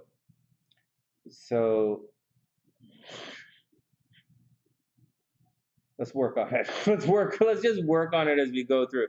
I'm just saying it's a little, oh, thanks guys. It's really sweet. It's really, really, really sweet. But like, I have no fucking idea. Like, I'm doing my best, but you guys know if I could pick the winners and, well, then again, I gotta tell you another thing. Just because you can pick the winner in the sport doesn't mean you're gonna beat Vegas, right? Because Vegas uses point spreads and stuff. And that's way beyond what I'm doing. Although other guys might know what they're doing, but I don't really know what to do. Oh yeah, absolutely, Pam. Send healing to the president. We don't want the fucking guy to die. I think the biggest problem with that you guys had with Donald Trump, I'm sincerely believe the biggest problem with Donald Trump was that I don't like he was clearly out of position. Like he was clearly, whatever. Um, I think the people of the United States, for better or worse, should have supported him a little bit more. Now, I know he was divisive. I know he's a buffoon. I know he might not really know as much as you guys think he knows about world economy, and that should be obvious. but but he knows the entertainment industry better than almost anybody, and he is one of the best at doing that entertainment stuff. And his stuff that he did with his TV show has a lot to be like he made was a success where everyone else fails as far as the TV shows. There's a lot in my idea, anyway. But I do believe if the American people supported him a little more, maybe it wouldn't have been as crazy.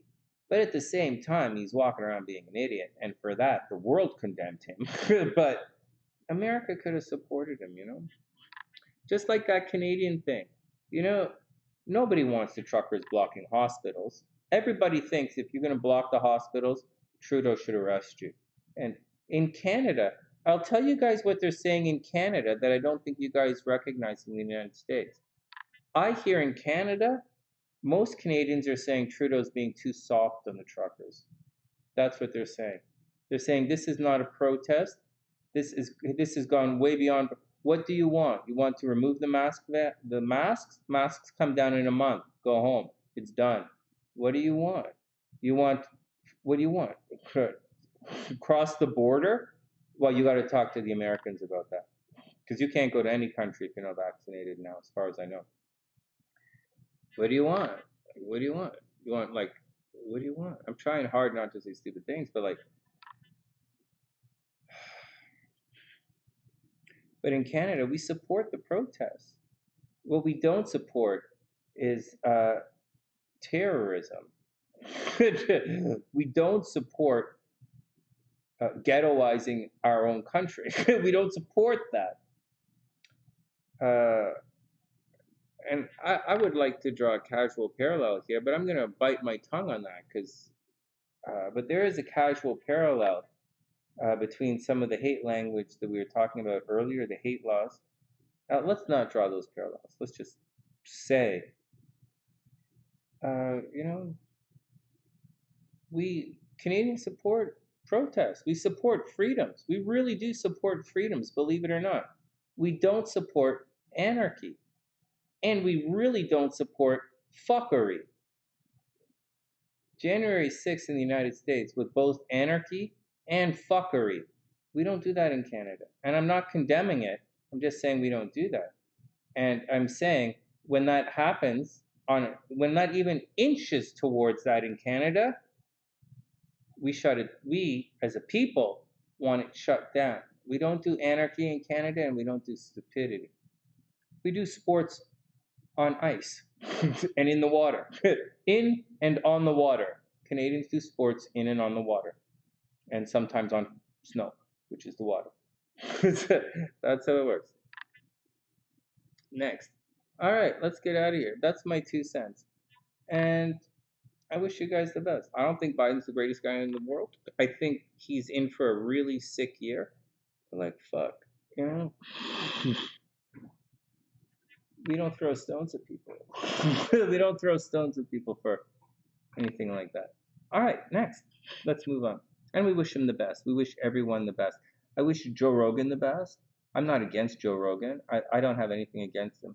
I brought that up because I didn't know he was making racist comments and saying he was making racist comments and then saying because he's on Spotify, he can make racist comments, is what I heard him say. I'm paraphrasing, but that's what I heard him say. If he's on Spotify, he can say whatever he wants. Further, I believe that he believes making those comments makes him appear as an alpha male in front of people who, you know, clearly not alpha males, clearly animals. And it's my belief that the number one trait of being human, whether you want to call yourself a male or a female or a gender flow kind of person, being human is the ability to keep your shit together. And Joe Rogan clearly doesn't keep his shit together. He's clearly but I didn't really have anything against him because, you know, blind leading the stupid is the world. But the Russell Brand stuff I had a problem with. I don't think he's, I think he's smarter than Joe Rogan.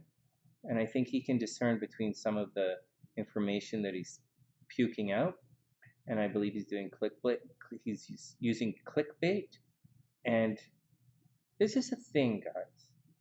You know, so when I was young, like grade 10, I ran for president of the student council.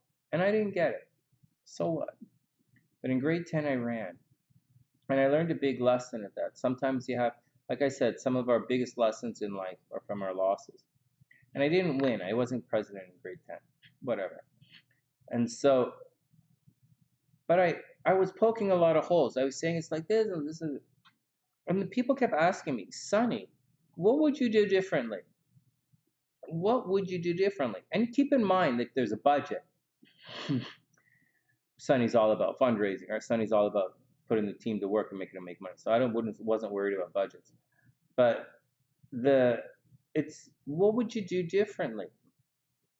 And I'm hearing a lot of people talk bullshit, pointing holes, saying something is different. And these are fucking idiots saying things are different. They're pointing out obvious things. Look, Pam and Jane, these guys are fucking doctors. So they know certain things that we wouldn't know. All right. So, but then again, you have to say, but doesn't mean, Edward de Bono talks about digging a deeper and deeper intellectual hole. And we both know Pam and Jane, when you dig that, your learning goes like this versus this. And you kind of want a little bit of both, is what you want. And they probably do that. Anyways, I wholeheartedly, with all of my heart, completely anyways. So the thing is, that really gets my goat at this. It's so easy.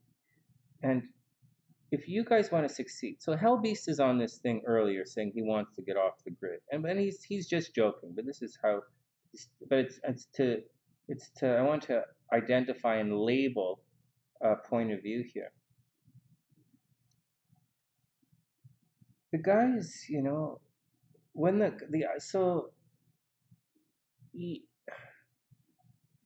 it's a philosophy, it's a point of view. These guys, it's so easy. I'll give you it's so easy to say they don't understand something, so it's wrong. It's like saying you don't understand people who have African American heritage, so what they do is wrong. You don't understand Canadians, because obviously not all Canadians are like that. Thanks, you racist. Anyways, so there's, it's like saying that. I'll tell you something about what Whoopi said that really set things off a couple of weeks ago. Did you know that what Whoopi said about power inequality, and race, and the difference between race and ethnicity? I studied that at university. I knew exactly what she was talking about. And we went over this and over this and over this in that class. And it was taught by an old African American guy. He's got his PhD. He's a really nice guy. And he had very similar perspective. This is my professor at university. And it went on and on and on about this. I went to university almost 30 years ago. So you put that in your fucking brain about time here. And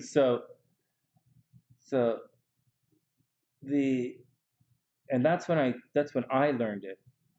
And Whoopi brought it up again. It was fascinating. But it's kind of, Whoopi's thing was very similar to, and when I went through it and I was learning it, learning that particular perspective, it was a lot about language. And my class the class wasn't about language, but my big papers were about language. And there was a lot of definition of words, definition of terms that had to be sorted out for the class to navigate down that path. And there was a lot of racism in that class. There were a lot of African Canadians who thought if don't have African descent, you shouldn't call yourself Caribbean. They were in my class at York University, one of the most progressive universities in one of the most progressive cities at one of the most progressive times in the history of the world. And I sat there, and there's a lot of racism in that class. A lot of people couldn't understand or grasp things. It was an interesting class. A lot of ideas and opinions, a lot of terms and definitions, and we came to some conclusions. And we came to a conclusion. It was drummed into my head, drilled into my head, Whoopi's perspective. The ones that she just said, this is what they taught us in class. But now that language has evolved, race has moved on from meaning ethnicity to now including groups of people who are associated in other ways. In other words, the term race had a very colloquial expression that was used for a long time. It's a loose word, man. And well, it's evolved. And maybe once Whoopi gets that it evolved, you can bring that into the conversation a little bit more. And that's my 2 cents on that. And I could bring a couple of parallels that if you brought those, because these parallels were brought to my attention, like I said, 30 years ago. And yeah, yeah, if you brought these parallels up, which I'm not going to do right now, it would cause a major uproar that she herself would have to have pause for thought. That's just something to think about. The language is evolving, so don't hold yourself too dear to it. And there's one more thing I want to say about this thing that she said. There are some people, I heard the comment that Whoopi made an unintelligent comment. No, she made an extremely intelligent comment. Extremely intelligent. And the problem is, when you have a show that deals to an extremely diverse population, then you're talking to the least, someone who has the thinnest vocabulary, someone with the thinnest amount of direct experience, someone who's educated in hearsay. You're speaking to someone. You have to really dumb your shit down. And Whoopi's show I think she's supposed to be the intellectual on the show. And as such, she has to remember, when you're shaping your language for your audience, then you have to include the everyone at all speeds. And it's not easy to do when you're just cruising around all the time. I try really hard to be very specific when I speak to you guys. I try and introduce little words you can use with astrology, try and introduce a little perspective or something, and I try not to bludgeon you with it, although I do bludgeon you with the preachiness. And that's what we're trying to do here on the sunny side, making a little bit brighter for everybody. Remember, you only need one heartbeat to heal the world. That's all you need. When it's gone, you're fucked. Then you're gonna have to rely on pills and booze. All right, let's get out of here. So that was the thing. Hey, Rohit, what's up? So that's the thing, man. So that's the thing. Yeah, it's the golden rule, Pam. You gotta keep learning. You gotta keep going on. You gotta do your best. I believe it is, but I've slowed down a lot. I slowed down a lot in this last 1 year. In this last month, I've slowed down a lot. I think I've aged about 20 years in this last year, and there's nothing we can do about it. Anyways, we slowly add it in, slide it in, allow it to change you a little bit. One last thing. They say in Freemasonry, I'm the Freemason in the house. I say, the role of Freemasonry, one of the roles, is it makes good men better, or it makes good people being better just by being yourself. And when you're in contact with these people, you're going to see the world a little differently. You're going to try a little harder. You're going to shine a little brighter for them. They're going to give you good advice.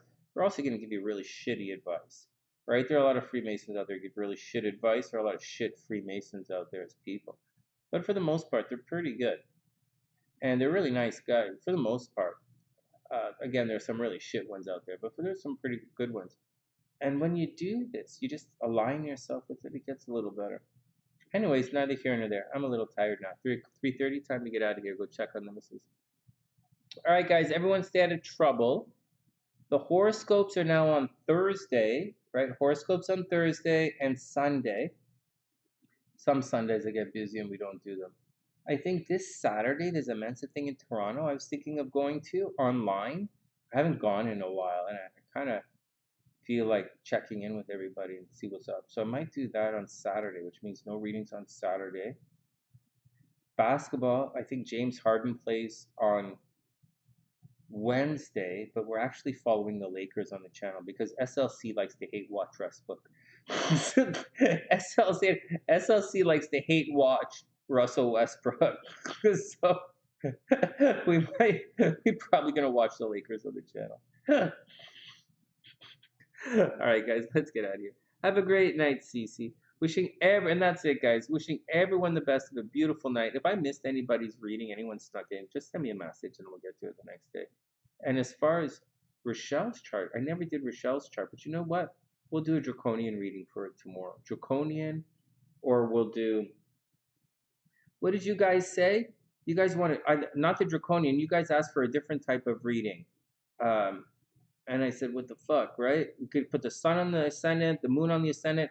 I use D9 charts, let you guys know, for sports betting, although I didn't do it on the last one. And then the draconian chart and something about, past life. You wanted past life. All right, maybe I'll do a couple of past life. Maybe we'll do a past life regression night, or we'll do date night astrology, so it's easier for me to set things up. All right, having said that, everybody get out of here. Go have a great night. It's really late. I don't know where the missus is, but it's okay. Thanks for hanging out with me. Everybody be cool.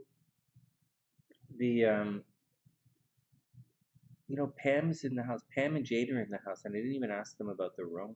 I was curious if it's going to go away soon. But all right, whatever. All right, guys, let's get out of here. And with that, from TheSunnySide.net, I'm Sonny, wishing everyone the best of a super duper beautiful night. You're starting your day at 4 o'clock in the morning? Oh my goodness. All right, guys, wishing everyone the best of a beautiful day. And I'll see you guys.